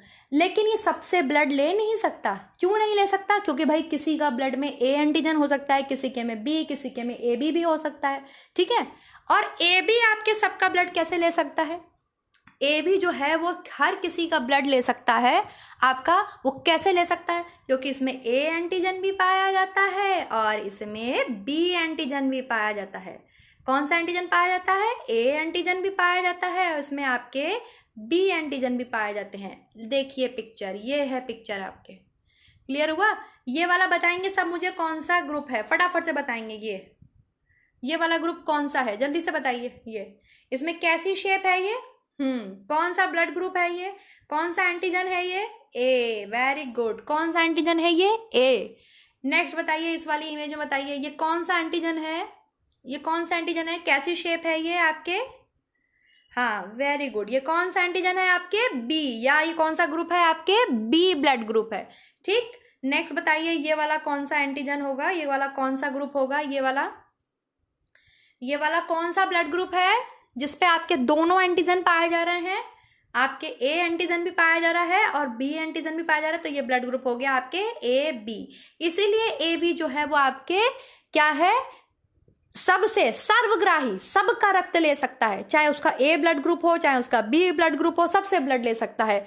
और आपके जो है दे भी लेकिन दे सबको कौन सकता है? ओ। दे सबको कौन सकता है? ओ, क्योंकि ओ जो है ब्लड ग्रुप ऐसा ब्लड ग्रुप है जिसमें आपके कोई भी एंटीजन नहीं होता। चलिए बताइए, ये वाली आरबीसी जो है या ये वाला ब्लड ग्रुप कौन सा होगा? फटाफट से सब बताएंगे। ये ब्लड ग्रुप कौन सा है? ये ब्लड ग्रुप है आपके ओ। इस पे कोई भी एंटीजन नहीं है। आपको आज ब्लड ग्रुप समझ में आया? ए एंटीजन, बी एंटीजन समझ में आया? ये भी देखिए, ये आपके ब्लड टाइप है, ये आपके ब्लड ग्रुप हो गए। क्लियर हो गए? समझ में आ गए? तो ऐसे हमारे शरीर में या हम प्राणियों में 4 ब्लड ग्रुप होते हैं। कौन कौन से ब्लड ग्रुप होते हैं? ए होता है, बी होता है, ए बी होता है और ओ होता है। ए जिसमें आपके ए एंटीजन पाया जाता है, बी जिसमें आपके बी एंटीजन पाया जाता है और ए बी जिसमें आपके ए बी एंटीजन पाए जाते हैं। ओ जिसमें कोई भी एंटीजन नहीं पाया जाता है। क्लियर? समझ में आ गया? इतनी बात समझ में आ गई आपको? क्लियर हो गया? नेक्स्ट पे चलते हैं हम। नेक्स्ट क्वेश्चन क्या थे? ये तो क्वेश्चन हो चुके हैं ना, ये क्वेश्चंस हो चुके हैं। हाँ, ए बी रक्त वाला किसी भी ऐसे व्यक्ति से रक्त ले सकता है। अब आप इसको अच्छे से आंसर कर पाएंगे जिसका रक्त वर्ग चाहे ए हो, चाहे बी हो, चाहे ए बी हो, कोई भी वर्ग हो, क्योंकि उसमें दोनों एंटीजन पाए जाते हैं। नेक्स्ट बताइए स्टूडेंट्स, क्वेश्चन का आंसर दीजिए। एंटीजन क्या है? एंटीजन ऐसा पदार्थ है जो अभी मैंने आपको बताया। एंटीजन क्या है? एंटीजन प्रोटीन्स हैं और ये किस पर पाए जाते हैं? आपके आरबीसी पे पाए जाते हैं, रेड ब्लड सेल पे। आपके ब्लड ग्रुप का निर्धारण आरबीसी की वजह से होता है, यह आप बात ध्यान रखिएगा। किसी भी व्यक्ति के ब्लड ग्रुप का निर्धारण उसकी आरबीसी, रेड ब्लड सेल्स की वजह से होते हैं, क्योंकि एंटीजन रेड ब्लड सेल्स पे पाए जाते हैं। फिर चाहे वो आपके ए शेप में हो, चाहे वो बी शेप में हो, चाहे वो ए बी दोनों हो या कोई भी ना हो, तो ओ ब्लड ग्रुप हो जाता है, ठीक। एंटीजन ऐसा पदार्थ है जो शरीर का ताप कम करते हैं, हानिकारक बैक्टीरिया को नष्ट करते हैं, प्रतिरक्षा तंत्र को परिवर्तित करते हैं, विष के प्रतिकारक के रूप में प्रयोग करते हैं। तो भाई प्रतिरक्षा तंत्र को आपके क्या करते हैं, परिवर्तित करते हैं, आपकी इम्यूनिटी, आपके ब्लड ग्रुप को डिसाइड करते हैं। क्लियर हो गया। अब आप कहोगे मैम इम्यूनिटी को कैसे डिसाइड करते हैं, आप कहोगे मैम इम्यूनिटी कैसे डिसाइड करते हैं, इम्यूनिटी तो WBC डिसाइड करते हैं। अब सुनिए, बहुत ध्यान से सुनिएगा मेरी बात और समझिएगा मेरी बात को, ठीक है। ये इम्यूनिटी कैसे डिसाइड होती है हमारे बॉडी की, देखिए मैंने आपको भी बताया कि एक तो WBC है ही जो हमारी बॉडी को इम्यूनिटी देती है, हमारी इंटरनल आर्मी है वो बॉडी की, और वो हमारी ऐसी आर्मी है कि वो पकड़ पकड़ के ढूंढ ढूंढ के एकदम जो भी बाहर की चीज़ आती है उसे मारती हैं, ख़त्म करती हैं, खाती हैं, ठीक है। जो मोनोसाइट्स होती हैं सबसे बड़ी होती हैं शेप में, वो जो भी मार कूच के ख़त्म किया होता है WBC जितनी भी मार कूच के ख़त्म करती हैं उसे खा जाती हैं, ठीक। दूसरी चीज़ आप देखिए, ये हमारी बॉडी की कैसे डिसाइड करती है। मैंने आपको बताया प्लाज्मा में भी एंटीबॉडी पाई जाती है। प्लाज्मा में क्या पाया जाता है, एंटीबॉडी पाई जाती है। प्लाज्मा की जो एंटीबॉडी होती है वो वाई शेप में होती है। कैसी शेप में होती है, इस तरीके से होती है, वाई शेप में। कैसी शेप में होती है आपके, वाई शेप में, ठीक है। अब प्लाज्मा क्या है, लिक्विड है। प्लाज्मा क्या है, लिक्विड है। इसी में तो ये सब तैर रहे हैं, WBC, RBC, प्लेटलेट्स, ये किस में तैर रहे हैं, ये सॉलिड पार्ट ये किस में तैर रहे हैं, ये प्लाज्मा में ही तो तैर रहे हैं, ठीक है। अगर आप एक डॉक्टर के पास एक मशीन होती है, उन लोगों के पास, वो इसको हिलाते हैं तो सॉलिड के पार्ट नीचे बैठ जाते हैं, और तभी तो प्लाज्मा डोनेट किया जा रहा था। डॉक्टर ब्लड ले रहे थे कोरोना के पेशेंट के लिए और बाकी सब छोड़ दे रहे थे, केवल प्लाज्मा डोनेट कर रहे थे। तो ये सब तैर तो प्लाज्मा में ही रहे। अब बताइए ये क्या है, वाई शेप की एंटीबॉडी हैं जो किसमें पाई जाती हैं, प्लाज्मा में, ठीक है। अब बताइए अगर मैं इसका शेप ऐसे कर दूं, अच्छा हाँ दूसरी चीज, इन्हें जो है आपके जो ये आपके प्लाज्मा होता है इसे आपके स्मॉल a और स्मॉल b से रिप्रेजेंट करते हैं। इसकी एंटीबॉडी को किससे रिप्रेजेंट करते हैं, स्मॉल a स्मॉल b से। ध्यान से सुनिए, सब समझ में आ जाएगा आपके।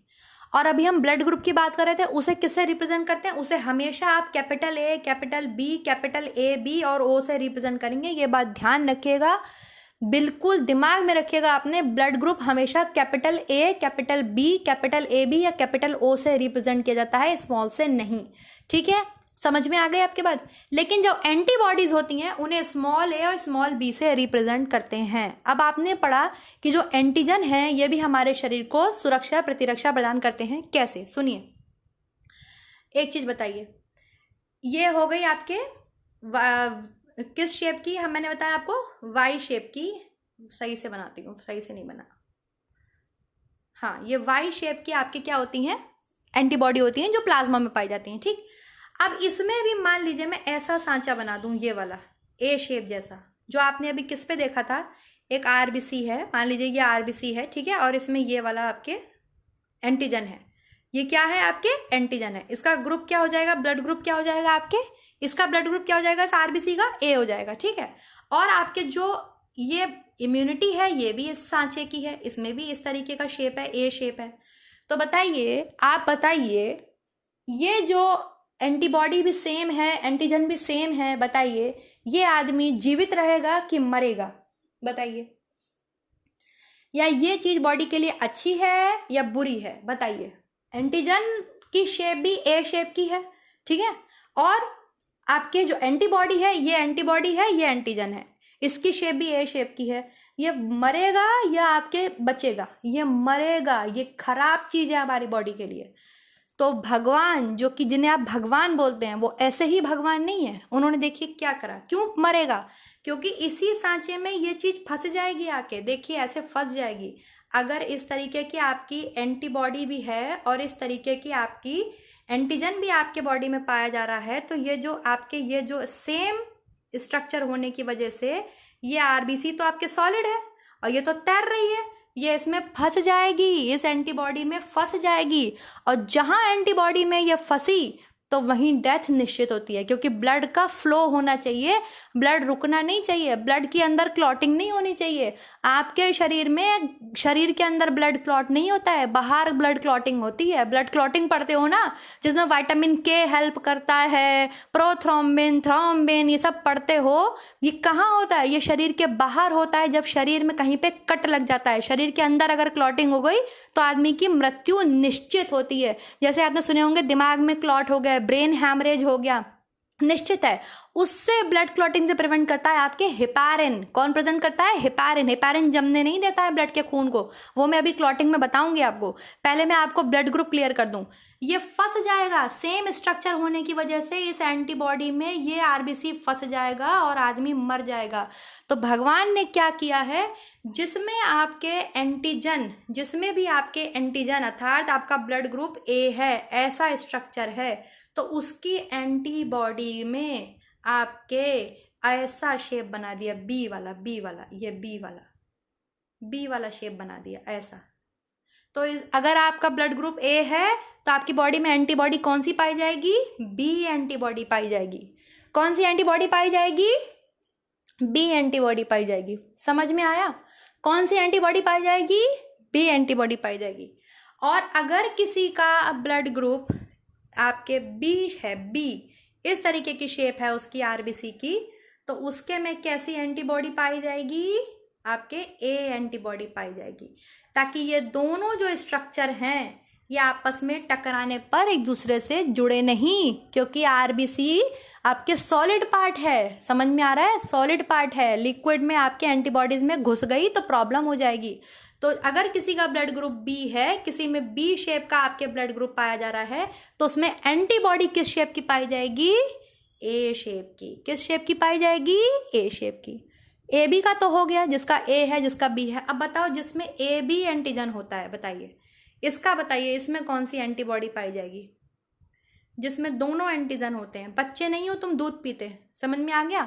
बीएससी एमएससी करे हुए हो, बीए एमए करे हुए हो, एलटी ग्रेड टीजीटी पीजीटी का एग्जाम देने जा रहे हो, छोटे बच्चे नहीं हो जो ये टॉपिक तुम्हारे ऊपर से जा रहा है तुम्हें समझ में नहीं आ रहा है। ऐसा दिमाग लगाओ अपना। क्या मतलब एक्स्ट्रा दिमाग थोड़ी है, मेरे पास भी तो उतना ही दिमाग है जितना आपके पास है। जिसमें ए बी पाया जाता है, दोनों एंटीजन पाए जाते हैं, और ये क्वेश्चंस पूछे जाते हैं एग्जाम्स में कि किसमें कौन सा एंटीजन पाया जाता है, किसमें कौन सा एंटीजन नहीं पाया जाता। आज इसलिए मैं पूरा टॉपिक समझा रही हूँ कि एंटीजन होता क्या है, क्या होता है, आरबीसी में कहाँ पाया जाता है। अब बताइए जिसमें दोनों एंटीजन पाए जाते हैं, ए और बी भी ब्लड ग्रुप होता है, भाई बहुत लोगों का ब्लड ग्रुप ए बी भी होता है, तो इसमें कौन सी आपके जो है पाई जाएगी, आपके एंटीबॉडी पाई जाएगी? कोई नहीं पाई जाती इसमें, 0/0। इसमें एंटीबॉडी ही नहीं पाई जाती, इसीलिए इसकी बॉडी की सारी जिम्मेदारी WBC पे आ जाती है। ठीक है, मैंने आपको बताया आपके शरीर में 3 तरीके से आपको सुरक्षा मिलती है। WBC सुरक्षा देती है, प्लाज्मा में पाई जाने वाली एंटीबॉडी सुरक्षा देती हैं जो कि ग्लोबुलिन बनाता है। ठीक है, और लिम्फेटिक सिस्टम आपकी बॉडी को सपोर्ट करता है। ए वाला, जिसका ए ब्लड ग्रुप है, जिसमें ए एंटीजन है, उसमें कौन सी एंटीबॉडी पाई जाएगी? Just opposite, B, small B. ठीक है, जिसका आपका बी एंटीजन है, मतलब जिसमें आपके आरबीसी पे कैसा शेप है? बी वाला शेप है, तो इसका ब्लड ग्रुप कैसा हो गया? बी। ठीक है, इसमें कौन सा एंटीबॉडी पाई जाएगी? इसमें आपके ए शेप की एंटीबॉडी पाई जाएगी। स्मॉल ए से इसे रिप्रेजेंट करते हैं। ठीक है, क्यों? क्योंकि ये दोनों सांचे आपस में संचने ना पाए, आपस में दोनों सेम स्ट्रक्चर होने की वजह से घुसने ना पाए। अगर घुस गए तो प्रॉब्लम हो जाएगी। ठीक है, अब जिसका ए बी है उसके साथ क्या होगा? जिसका ए बी है, जिसमें दोनों एंटीजन है, ये भी है, ये भी है, ये भी है, ये भी है, तो भगवान ने कहा तुम्हें हम एंटीबॉडी ही नहीं देंगे, जाओ 0/0 हो तुम। तुम्हारी सारी जिम्मेदारी किसकी है? WBC पे चली गई। इसकी सारी जिम्मेदारी किसकी होती है? WBC की होती है। ठीक, अच्छा अब जरा इसको बताओ, जिसके पास कोई एंटीजन ही नहीं है, ओ, जिसकी आरबीसी पे कोई एंटीजन ही नहीं है, उसके पास कौन सी होंगी एंटीबॉडीज? उसमें दोनों दे दी भगवान ने, उसमें भगवान ने दोनों दे दी। ऐसे दे दी, देखो, एक सांचा ए कर दिया, एक सांचा बी कर दिया। ये है गॉड, ये है गॉड। दोनों दोनों दे दी, दोनों एंटीबॉडी दे दी। ठीक है, कैसी एंटीबॉडी दे दी? दोनों दे दी। जिसका ओ ब्लड ग्रुप है, ओ ब्लड ग्रुप है जिसके में आपके कोई भी एंटीजन नहीं है, ना ए है ना बी है, तो भगवान ने उसको दोनों आपके जो है दे दिया। एक तरफ ए बना दिया, एक तरफ बी बना दिया, दोनों एंटीबॉडी दे दी, दोनों एंटीबॉडी दे दी। समझ में आ गया? तो ओ ब्लड ग्रुप वाले में कैसी एंटीबॉडी पाई जाती है? दोनों पाई जाती हैं। ए बी स्मॉल लेटर से रिप्रेजेंट करेंगे, दोनों एंटीबॉडी पाई जाती हैं।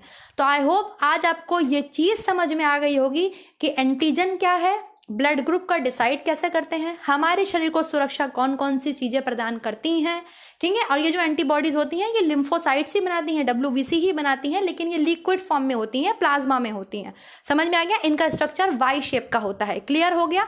कैसे ये एक दूसरे में घुस ना जाए, तो कैसे कैसे अंतर है, आपको सब कुछ मेरे हिसाब से क्लियर हुआ होगा आज। क्लियर?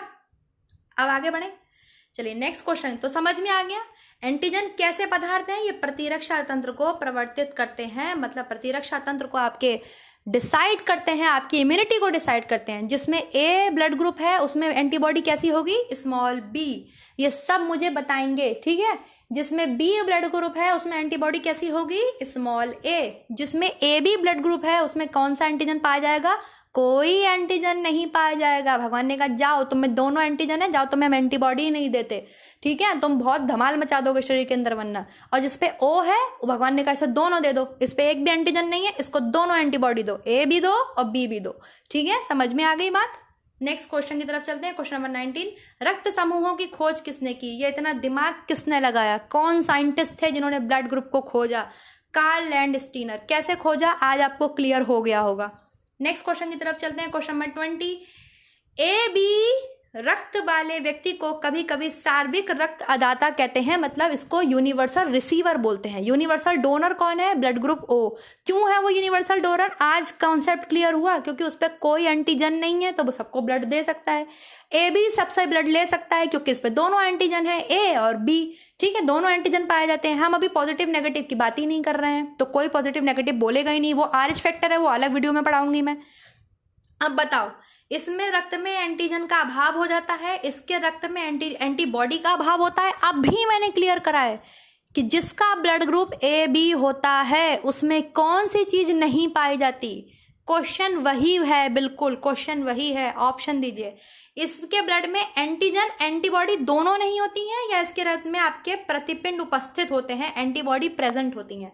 फिर से सुनिएगा आंसर, इसमें एंटीजन नहीं होता, एंटीबॉडी नहीं होती, दोनों नहीं होती, एंटीबॉडी होती हैं। आंसर करिए, बहुत ध्यान से आंसर करिए। इसका आंसर क्या हो जाएगा, जिसका ब्लड ग्रुप ए बी है उसमें भगवान ने एंटीबॉडी दी ही नहीं है, तो उसके पास आपके एंटीबॉडी का अभाव होता है। समझ में आ गया? एंटीबॉडी का अभाव होता है, उसकी सारी जिम्मेदारी किसके ऊपर आ जाती है, WBC के ऊपर आ जाती है। नेक्स्ट क्वेश्चन 21, रुधिर के प्लाज्मा में निम्नलिखित में किसके द्वारा एंटीबॉडी निर्मित होती है। बराबर बता रही हूं मैं, बराबर बता रही हूं कि जो लिम्फोसाइट्स होती हैं, WBC जो होती हैं, और जो आपके प्रोटीन होता है ग्लोबुलिन, ये दोनों ही जो है रुधिर के प्लाज्मा में एंटीबॉडीज का निर्माण करते हैं। WBC का ही पार्ट होती हैं वो, लेकिन वो लिक्विड फॉर्म में होती हैं, और WBC कैसी हैं, सॉलिड फॉर्म में हैं, जो कि बहुत बहुत प्रकार की होती हैं। आपके न्यूट्रोफिल, इसिनोफिल, मोनोसाइट, ये सब WBC के प्रकार हैं, ठीक है। उतना मैं डिटेल में नहीं जाऊंगी क्योंकि WBC के प्रकार से मैंने आज तक आपसे कोई क्वेश्चन नहीं देखा एग्जाम में। लेकिन हाँ ये बता देती हूँ, ये मोनोसाइट जो होती हैं ये साइज में सबसे बड़ी होती हैं, और जो भी WBC शरीर के अंदर जिस भी फॉरेन पार्टिकल को मारते हैं, मतलब बाहर से जो भी पदार्थ आया उसे मारते हैं, तो उसे खाने का काम कौन करता है, आपके ये मोनोसाइट्स करती हैं। अब जरा एक क्वेश्चन का आंसर आप मुझे देंगे, वो कौन सी रुधिराएं RBC हैं, सॉरी को कौन सी नहीं, RBC में क्या नहीं पाया जाता, बताइए फटाफट से आंसर करेंगे सब। RBC में क्या नहीं पाया जाता, RBC में आपके न्यूक्लियस नहीं पाया जाता, RBC में न्यूक्लियस नहीं पाया जाता, RBC में आपके लाइजोसोम नहीं पाया जाता। लाइजोसोम जिसे आप suicidal bags of the cell कहते हैं, जो कि खुद ही अपनी, आप कहीं पे मारिए, आपके हाथ को मारिए, कस के मारिए कहीं पे, ठीक है, आपने देखा होगा वहां पे नीला नीला सा सूज जाता है, ऐसे नीला नीला सा निशान पड़ जाता है, लेकिन कुछ दिन बाद आप देखते हैं धीरे धीरे ये निशान जो है खत्म हो जाता है और चला जाता है। क्यों? क्योंकि सेल्स के अंदर लाइजोसोम्स होता है, ये सेल्स अपने आप ही खा खा के खू के इसको खत्म कर देती हैं, ठीक है, मतलब वहां की मरी हुई सेल्स को इसके लाइजोसोम्स खा जाते हैं और नई सेल्स वहां पे क्या हो जाती हैं, सेल डिवीजन से आ जाती हैं। लेकिन RBC में तो आपके होता ही नहीं है, लाइजोसोम होता ही नहीं, क्योंकि उसमें न्यूक्लियस ही नहीं होता है RBC में।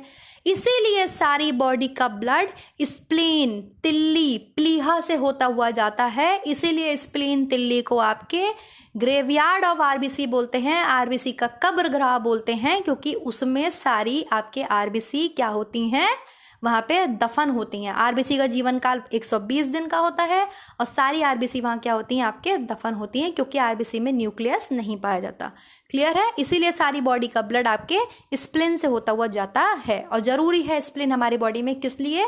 ब्लड के लिए। ठीक है, ब्लड के लिए जरूरी है स्प्लिन। नेक्स्ट क्वेश्चन 22, सफेद रक्त कण का मुख्य काम क्या है? व्हाइट ब्लड सेल्स का मुख्य काम क्या है? ऑक्सीजन देना, कार्बन डाइऑक्साइड देना, रोग प्रतिरोधक क्षमता धारण करना, या कोई नहीं? क्या काम है? Very good. 22 का क्या हो जाएगा? सी ऑप्शन हो जाएगा। नेक्स्ट क्वेश्चन देखते हैं 23 है ये, लाल रक्त कणिकाओं का निर्माण कहाँ होता है? जो आपके रेड ब्लड सेल्स हैं वो कहाँ बनती हैं? तो रेड ब्लड सेल्स आपके बोन मैरो में बनती हैं। एक लड़की थी, उसने मुझसे क्वेश्चन पूछा था और पता नहीं उसने डिलीट कर दिया, मैं उसका नाम नहीं देख पाई, लेकिन अगर वो मुझे सुन रही है, उसने मुझसे ये क्वेश्चन पूछा था, बहुत एक्सीलेंट क्वेश्चन था आपका, आपने क्यों डिलीट कर दिया? मैंने बहुत ढूंढा, मैं यहाँ पे ऐड भी करती आपके नाम के साथ, आप मत डिलीट करा करो। मैं आपको आंसर नहीं दे पाई थी वहाँ पे, जो भी था कि मैम बच्चों में आरबीसी कहाँ, बच्चों में नहीं सॉरी मैम, एम्ब्रियो जो फीटस होता है उसमें आरबीसी कहाँ बनती है मैम, ये प्लीज एक्सप्लेन करिएगा, उसने मुझसे बोला था। और बहुत आपका फंटास्टिक क्वेश्चन था स्टूडेंट।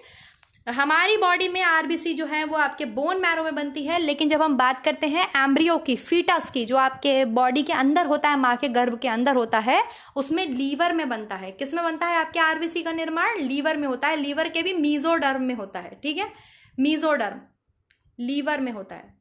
आपको मैं हमेशा लेयर्स बताती हूँ, हर एक चीज की एक्टोडर्म, मीजोडर्म, एंडोडर्म लेयर्स होती हैं। तो जो मीजोडर्म लेयर होती है या लीवर होती है, लीवर, उसमें आपके भ्रूण के अंदर आरबीसी बनती है। भ्रूण आप उसे तब तक बोलेंगे जब तक बच्चा पैदा नहीं हो जाता। जब तक बच्चा माँ की कोख में है उसको आप अलग अलग नाम से बुलाते हैं, कभी जाइगोट, कभी एम्ब्रियो, कभी आप उसको फीटस बुलाते हैं, लेकिन नॉर्मल डॉक्टर लैंग्वेज में उसको भ्रूण बोलते हैं। तभी जगह जगह लिखा होता है भ्रूण की जांच कराना मना है, भ्रूण के लिंग की जांच कराना मना है। वो ऐसे नहीं लिखते हैं कि जाइगोट की जांच कराना मना है, एम्ब्रियो की जांच कराना मना है, फीटस की जांच कराना मना है। सिंपल लिखा होता है भ्रूण के लिंग की जांच कराना मना है। जब वो पैदा हो जाता है बच्चा, तो उसकी भी बोन मैरो में ही आरबीसी का निर्माण होता है, लेकिन जब तक वो पैदा नहीं होता है, वो माँ के गर्भ में है, आरबीसी का निर्माण उसके लीवर में होता है। तो ऐसे क्वेश्चंस को डिलीट मत किया करो। मैं ढूंढते ढूंढते परेशान हो गई वो कमेंट, मैं आपके नाम के साथ उस कमेंट को यहाँ पे लगाती। ठीक है, अगर वो मेरी बात सुन रहे हैं तो आई होप उनको आंसर मिल गया होगा। नेक्स्ट क्वेश्चन की तरफ चलते हैं स्टूडेंट्स। क्वेश्चन नंबर 24 है, वैसे तो ये 23 करके आप आंसर दीजिए। थ्रोम्बोसाइट्स को क्या कहते हैं? थ्रोम्बोसाइट्स किसका नाम है? ये प्रीवियस ईयर है तुम्हारे क्वेश्चन, मैंने ये यूथ से उठाया हुआ है। थ्रोम्बोसाइट्स को क्या कहते हैं? लिम्फोसाइट्स, डब्ल्यूबीसी, आरबीसी या प्लेटलेट्स? अभी मैंने बताया, अभी हमने सब बात करी, तो थ्रोम्बोसाइट्स आपके प्लेटलेट्स का नाम है। प्लेटलेट्स आपके रक्त का थक्का जमाने में हेल्प करते हैं। अब हम ब्लड क्लॉटिंग क्लियर करेंगे। ठीक है, देखिए फाइब्रिनोजन को फाइब्रिन में कौन बदलता है? क्वेश्चन नंबर 24 का आंसर दीजिए। फाइब्रिनोजन को फाइब्रिन में कौन कन्वर्ट करता है? फाइब्रिनोजन को फाइब्रिन में आपके कौन कन्वर्ट करता है? तो आपके थ्रोम्बिन कन्वर्ट करता है। कौन कन्वर्ट करता है? थ्रोम्बिन। अब मैं आपको समझाती हूँ ब्लड क्लॉटिंग। बहुत शायद ब्लड क्लॉटिंग ही आ गई है। हाँ देखिए, ब्लड क्लॉटिंग क्या होती है स्टूडेंट्स? ब्लड क्लॉटिंग होती है रुधिर का थक्का जमना, ब्लड का क्लॉट होना। कैसे होता है स्टूडेंट्स? देखिए, शरीर के अंदर ब्लड क्लॉटिंग नहीं होनी चाहिए, शरीर के अंदर रक्त का थक्का नहीं जमना चाहिए, वरना मुसीबत हो जाएगी। इसको प्रिवेंट करता है हेपारिन। ये हेपारिन लीवर में बनता है। कहाँ बनता है? लीवर में बनता है, पाया आपके ब्लड में जाता है। समझ में आ गया? ये हेपारिन जो होता है ये शरीर के रक्त को अंदर जमने नहीं देता है, क्योंकि सबको अपना काम करने देता है, ब्लड को जमने नहीं देता है। लेकिन जब कभी भी आपके कहीं पर चोट लग गई, बाय चांस आपके मान लीजिए यहाँ पे कट लग गया, ठीक, और कट लग गया और ब्लड बह रहा है, और ये हेपारिन तो अड़ा पड़ा है कि नहीं भैया मैं तो तुम्हें जमने ही नहीं दूंगा, बहे रहो, नहीं जमना है, नहीं जमना है। तो क्या करा भगवान ने? कहा इसको हवा लगा दो, इसको हवा लगा दो, ये अभी सो जाएगा, अभी मर जाएगा। तो जिस जगह पे आपके ब्लड कटता है और जैसे ही हेपारिन आपके एयर की कांटेक्ट में आते हैं, वो सो जाते हैं, वो मर जाते हैं तुरंत। अब हेपारिन तो सो गए, जिस जगह चोट लगी है ब्लड का जमना बहुत ज़रूरी है। तो सबसे पहले आपको पता चलता है बॉडी में, सबसे पहले ये चीज़ आपके पता चलती है प्लेटलेट्स को, थ्रोम्बोसाइट्स को पता चलती है। किसको पता लगती है? थ्रोम्बोसाइट्स को। अब इस थ्रोम्बोसाइट्स में इतनी ताकत नहीं होती स्टूडेंट्स कि ये जाएं और जाके बेचारे ब्लड क्लॉट कराएं। बस इन्हें पता चल जाता है कि कहीं पे कट गया है, हेपारिन जो भैया हैं जो ब्लड क्लॉटिंग नहीं होने दे रहे थे, वो भाई साहब मर गए हैं, ब्लड कट गया है, ब्लड को जमाओ वरना सारा ब्लड बह जाएगा, ये व्यक्ति भी मर जाएगा। ये थ्रोम्बोसाइट्स जो होते हैं ये थ्रोम्बोप्लास्टीन में बदल जाते हैं। किस में बदल जाते हैं? थ्रोम्बोप्लास्टीन में। जैसे आयरन मैन नॉर्मल से बदल जाता है ना, आयरन मैन बन जाता है, वैसे ये थ्रोम्बोप्लास्ट जो हैं, लिखते जाइए, थ्रोम्बोसाइट जो हैं ये किस में बदल जाते हैं? आपके थ्रोम्बोप्लास्टीन में बदल जाते हैं। किस में बदल जाते हैं? थ्रोम्बोप्लास्टीन में बदल जाते हैं। किसके संपर्क में आते ही? वायु के संपर्क में आते ही। वायु के संपर्क में आते ही हेपारिन तो चले गए, मर गए, उस जगह के हेपारिन भैया तो मर गए। थ्रोम्बोप्लास्ट जो है थ्रोम्बोप्लास्टिन में बदल जाते हैं। लेकिन इनमें बेचारे में इनमें अभी भी ताकत नहीं है कि ये जाके ब्लड क्लॉट कर पाए, ठीक है। तो ये क्या करते हैं? ये तुरंत कैल्शियम से कहते हैं, अरे अरे कैल्शियम आओ, ब्लड में कैल्शियम होता है ना, बहरा होता है, कैल्शियम आता है, कैल्शियम हेल्प करता है इनकी। कौन हेल्प करता है इनकी? कैल्शियम हेल्प करता है। ये कैल्शियम को बुलाते हैं। तो थ्रोम्बोप्लास्ट किस में बदला? आपके थ्रोम्बोप्लास्टिन में बदला। किस में बदला? थ्रोम्बोप्लास्टिन में बदला। मैंने आपको बताया थ्रोम्बोप्लास्टिन में बदला। थ्रोम्बोप्लास्टिन किसको बुलाता है? कैल्शियम को बुलाता है। किसके साथ जुड़ जाता है? कैल्शियम के साथ। कैल्शियम के आयंस होते हैं, ये हम बात कर चुके हैं। कैल्शियम ब्लड क्लॉटिंग में हेल्प करता है। कहता है अरे अरे अरे आओ कैल्शियम भैया, आओ कैल्शियम भैया, मेरी हेल्प कर दो बहुत जल्दी, चलो चलो चलो प्रोथ्रोम्बिन को जगाओ, चल के प्रोथ्रोम्बिन को जगाओ। ये अब जगाते हैं प्रोथ्रोम्बिन को। प्रोथ्रोम्बिन जो है वो बनते हैं आपके थ्रोम्बिन। प्रोथ्रोम्बिन अभी सो रहे हैं, फाइब्रिनोजन सो रहे हैं, उन्हें पता ही नहीं है कि ब्लड कट चुका है, हमें जमाना, उन्हें कोई मतलब नहीं, उन्हें कोई जगाने आए। प्रोथ्रोम्बिन तुरंत उठते हैं, तैयार होते हैं, किस में कन्वर्ट हो जाते हैं? थ्रोम्बिन में कन्वर्ट हो जाते हैं। अब ये थ्रोम्बिन जाते हैं फाइब्रिनोजन के पास कि उठो, ब्लड कट गया है, तुम्हें जमना है, जाके जमाओ। तब ये जो फाइब्रिनोजन हैं ये जगते हैं और ये कन्वर्ट होते हैं फाइब्रिन में, और तब जाकर के आपके क्या होती है? ब्लड क्लॉटिंग होती है। और ये जो फाइब्रिन होता है आपके स्टूडेंट्स, ये देखिए, ये ब्लड क्लॉट कट गया है, ब्लड आपके क्या हो रहा है? बह रहा है। ये फाइब्रिन क्या करता है? ये जाली नुमा स्ट्रक्चर होता है इस तरीके से, और ये जाके जहाँ पे कटा होता है वहां पे जाके ऐसे करके चिपक जाता है। क्या करता है? चिपक जाता है ये फाइब्रिन। अब जब ये चिपक जाता है तो जो जो सॉलिड पार्टिकल्स होते हैं ब्लड में, जैसे आरबीसी, डब्ल्यूबीसी, प्लेटलेट्स, वो सारे जाली पे आके क्या होते हैं? आपके चिपक जाते हैं। उस जाली में आके क्या हो जाते हैं? फंस जाते हैं।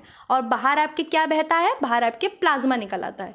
लेकिन धीरे धीरे 3-4 मिनट में आप देखो जहाँ पे आपके कटा होता है ब्लड क्लॉटिंग हो जाती है। क्यों ज़रूरी है ब्लड क्लॉटिंग होना? इतना टाइम क्यों लगा? क्योंकि इतनी लंबी प्रोसेस हुई। सबसे पहले कौन मरे? हेपारिन मरे, उस केवल पर्टिकुलर जगह के जहां पे चोट लगी। सबसे पहले कौन खत्म होता है? एयर के कांटेक्ट में आते ही हेपारिन। इसीलिए कभी भी डॉक्टर जब आपको सीरिंज लगाते हैं तो उसमें कट कट मारते हैं 2 बार, उसकी हवा निकालते हैं इंजेक्शन की। या आपको कभी भी वो चढ़ी हो, बॉटल चढ़ी हो, ग्लूकोज चढ़ा हो, तो आप देखो लास्ट में जो ग्लूकोज होता है वो छोड़ दिया जाता है, क्योंकि एयर चली गई अगर अंदर बॉडी के तो हेपारिन चाचा तो मर जाएंगे एयर के कांटेक्ट में आते ही, और ब्लड पूरी बॉडी का क्लॉट हो जाएगा। तो भैया हेपारिन का जमना सही नहीं है अंदर, ठीक है। हेपारिन कब जमते हैं? जब वो एयर की कांटेक्ट में आते हैं। जब ब्लड कहीं से कट जाता है, हेपारिन एयर के कांटेक्ट में आया, वहां पे हेपारिन खत्म हो जाता है। इसकी सूचना सबसे पहले किसके पास पहुंचती है? थ्रोम्बोप्लास्ट के पास। थ्रोम्बोप्लास्ट तुरंत तैयार होते हैं, वर्दी वर्दी पहन के किस में कन्वर्ट होते हैं? थ्रोम्बोप्लास्टिन में। थ्रोम्बोप्लास्टिन की अभी भी दम नहीं है कि ब्लड क्लॉटिंग कर लें। वो किसको बुलाते हैं? कैल्शियम को। आओ कैल्शियम आओ, चलो, जैसे सरपंच के पास चलना है, इतना बुरा कुछ हो गया है, नदी वदी सब बह रही है, चलो सरपंच जी के पास। सब मिलके आए किसके पास? आपके किसके पास आते हैं? कैल्शियम के साथ प्रोथ्रोम्बिन के पास। अब प्रोथ्रोम्बिन को जगाया, प्रोथ्रोम्बिन वर्दी वर्दी पहनते हैं, प्रोथ्रोम्बिन इनएक्टिव फॉर्म है, किस में कन्वर्ट होता है? थ्रोम्बिन में। अब ये भी अभी कुछ नहीं कर सकते। ये थ्रोम्बिन किस में कन्वर्ट होता है? आपके फाइब्रिनोजन में। फाइब्रिनोजन के पास जाते हैं, कहते हैं भैया उठो, कब तक सोते रहोगे, शरीर कटा पड़ा है, खून निकले जा रहा है सारा। तब फाइब्रिनोजन उठते हैं, फिर ये अपनी वर्दी वर्दी पहन के तैयार होते हैं, कन्वर्ट होते हैं फाइब्रिन में, और जाके चिपक जाते हैं जहां पर आपके कटा होता है, ऐसे करके चिपक जाते हैं, जाली बन के चिपक जाते हैं। अब जब ये चिपक जाते हैं तो बस प्लाज्मा बहता है, जितना भी आपके सॉलिड पार्टिकल्स होते हैं वो वहां पे आपके चिपक जाते हैं। वहां पे आप देखो आपके रेड रेड कलर की पपड़ी जम जाती है, वो इसी वजह से जमती है, ठीक है। इस सारी प्रोसेस में आपके हेल्प करता है विटामिन के। कौन हेल्प करता है? विटामिन के, इसीलिए आप इसको एंटी हेमोरेजिक विटामिन बोलते हैं, ठीक है। इस पूरी प्रोसेस के लिए विटामिन के आपके हेल्प करता है। लेकिन इतनी सारी प्रोसेस में 4-5 मिनट लग जाते हैं ब्लड क्लॉटिंग होते होते, और आपके तब जाके ब्लड क्लॉटिंग हो पाती है। तो ब्लड क्लॉटिंग क्लियर हो गई। आज तो ब्लड क्लॉटिंग से भी कोई क्वेश्चन नहीं रहेगा, पूरी स्टेप्स आपने लिख ली। थ्रोम्बोप्लास्ट, थ्रोम्बोप्लास्टिन, थ्रोम्बोप्लास्टिन जुड़ता है कैल्शियम के साथ, किस में कन्वर्ट होता है? आपके प्रोथ्रोम्बिन, प्रोथ्रोम्बिन आपके कन्वर्ट होता है कन्वर्ट थ्रोम्बिन में, थ्रोम्बिन जो है जाके जगाता है फाइब्रिनोजन को, फाइब्रिनोजन कन्वर्ट होता है आपके फाइब्रिन में, देन फाइब्रिन आपके चिपकता है घाव पर और फिर वहाँ पे जो है सब कुछ मतलब प्लाज्मा केवल बहता है, बाकी सारे जितने सॉलिड पार्टिकल्स होते हैं रुक जाते हैं और धीरे धीरे यहाँ पे क्लॉटिंग होने लगती है। इस पूरी प्रोसेस में कौन हेल्प करता है? विटामिन के हेल्प करता है। क्लियर? समझ में आ गया? तो क्वेश्चन क्लियर हो गया। तो अब तो समझ में आ गया होगा फाइब्रिनोजन को फाइब्रिन बदलने के लिए कौन आया था? थ्रोम्बिन। थ्रोम्बिन पहले क्या था? प्रोथ्रोम्बिन। प्रोथ्रोम्बिन को आपके किसने जगाया? थ्रोम्बोप्लास्टिन ने कैल्शियम के साथ मिलके। ठीक है, थ्रोम्बोप्लास्टिन क्या थे? आपके थ्रोम्बोप्लास्ट थे, वो थ्रोम्बोप्लास्टिन में कन्वर्ट हुए। तो ये पूरी आप स्टेप स्टेप लिख लीजिएगा, जैसे मैंने कहानी बना के आपको बताया, आप भी वैसे कहानी बना के याद कर सकते हैं। क्लियर है? नेक्स्ट क्वेश्चन का आंसर दीजिए अब स्टूडेंट फटाफट से। धमनियां रक्त ले जाती हैं। धमनियां, धमनियां, आर्टरीज रक्त ले जाती हैं। कहाँ से ले जाती हैं? शिरा, हृदय, पेट। हृदय से। कहाँ से ले जाती हैं? हृदय से। नेक्स्ट क्वेश्चन देखिए, श्वेत रक्त कणिकाओं का मुख्य काम क्या है? शरीर को ऑक्सीजन देना, जीवाणु से बचाना, ऊर्जा देना? कोई नहीं, फटाफट सब आंसर करेंगे।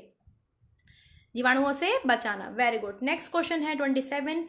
पल्मोनरी शिरा, पल्मोनरी शिरा, पल्मोनरी लंग्स से जुड़ी है ये शिरा।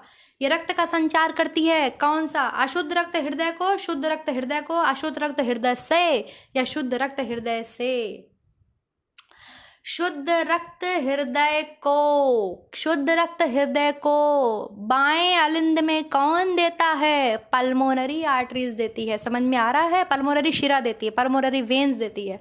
पूरा समझाया है मैंने रेस्पिरेटरी सिस्टम में आपको, सॉरी सर्कुलेटरी में। नेक्स्ट देखिए 28 क्वेश्चन। श्वेत रक्त कणिकाएं किस आकार की होती हैं? गोल, चपटी। इनकी कोई अनयूजुअल मतलब इनकी कोई पर्टिकुलर शेप नहीं होती है स्टूडेंट्स। इनका आंसर क्या हो जाएगा? अनियमित आकृति होती है इनकी। गोल गोल तो आपके इस तरीके की शेप आरबीसी की होती है। नेक्स्ट देखिए, प्लाज्मा में पाई जाने वाली प्रोटीन है। प्लाज्मा में कौन सी प्रोटीन पाई जाती है?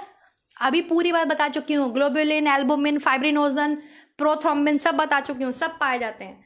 नेक्स्ट 30 नंबर का आंसर। स्फिग्नोमीटर से आप क्या मापते हैं? बहुत तेजी के साथ आंसर करेंगे। स्फिग्नोमीटर से आप नाड़ी दर, रक्तचाप, रक्तचाप मापते हैं। क्या नापते हैं? ब्लड प्रेशर को आप मेजर करते हैं। नेक्स्ट 31। रक्त के जमने में कौन सा प्रोटीन सहायक होता है? रक्त के जमने में कौन सा प्रोटीन सहायक होता है? Albumin, globulin, fibrinogen. तो फाइब्रिनोजन कौन सा आपके साथ होता है? फाइब्रिनोजन। पाए सब जाते हैं। ग्लोबुलिन जो है आपकी एंटीबॉडीज बनाती हैं, और लेकिन फाइब्रिनोजन प्रोटीन जो है जो ब्लड में पाया जाता है, ये ब्लड क्लॉटिंग में हेल्प करता है। ठीक है, नेक्स्ट बताइए, मनुष्य में कितने रक्त समूह पाए जाते हैं? कौन कौन से ब्लड ग्रुप पाए जाते हैं मनुष्य में? ए बी और ओ। सब देखो कैपिटल लेटर से लिखे हुए हैं, ये वाला ऑप्शन नंबर ए। ठीक, नेक्स्ट क्वेश्चन बताइए, रक्त किस प्रकार का ऊतक है? बहुत तेजी के साथ आंसर आना चाहिए। आज मैंने बहुत लंबा टॉपिक आपको क्लियर कर दिया है स्टूडेंट्स, बहुत बड़ा टॉपिक क्लियर हो गया आज आपका। संयोजी ऊतक है। ठीक है, नेक्स्ट क्वेश्चन, रुधिर वाहिकाओं के रुधिर के स्कंदन को किसके द्वारा रोका जाता है? मतलब ब्लड वेसल्स में आपके क्लॉटिंग ना होने पाए, ये कौन चाचा रोकते हैं? कौन ध्यान रखते हैं? हिपैरिन या हेपरिन बोलिए आप। कौन करते हैं ध्यान? हेपरिन या हिपैरिन ये ध्यान रखते हैं कि शरीर के अंदर का ब्लड नहीं जमने पाए, वरना आदमी मर जाएगा। समझ में आया?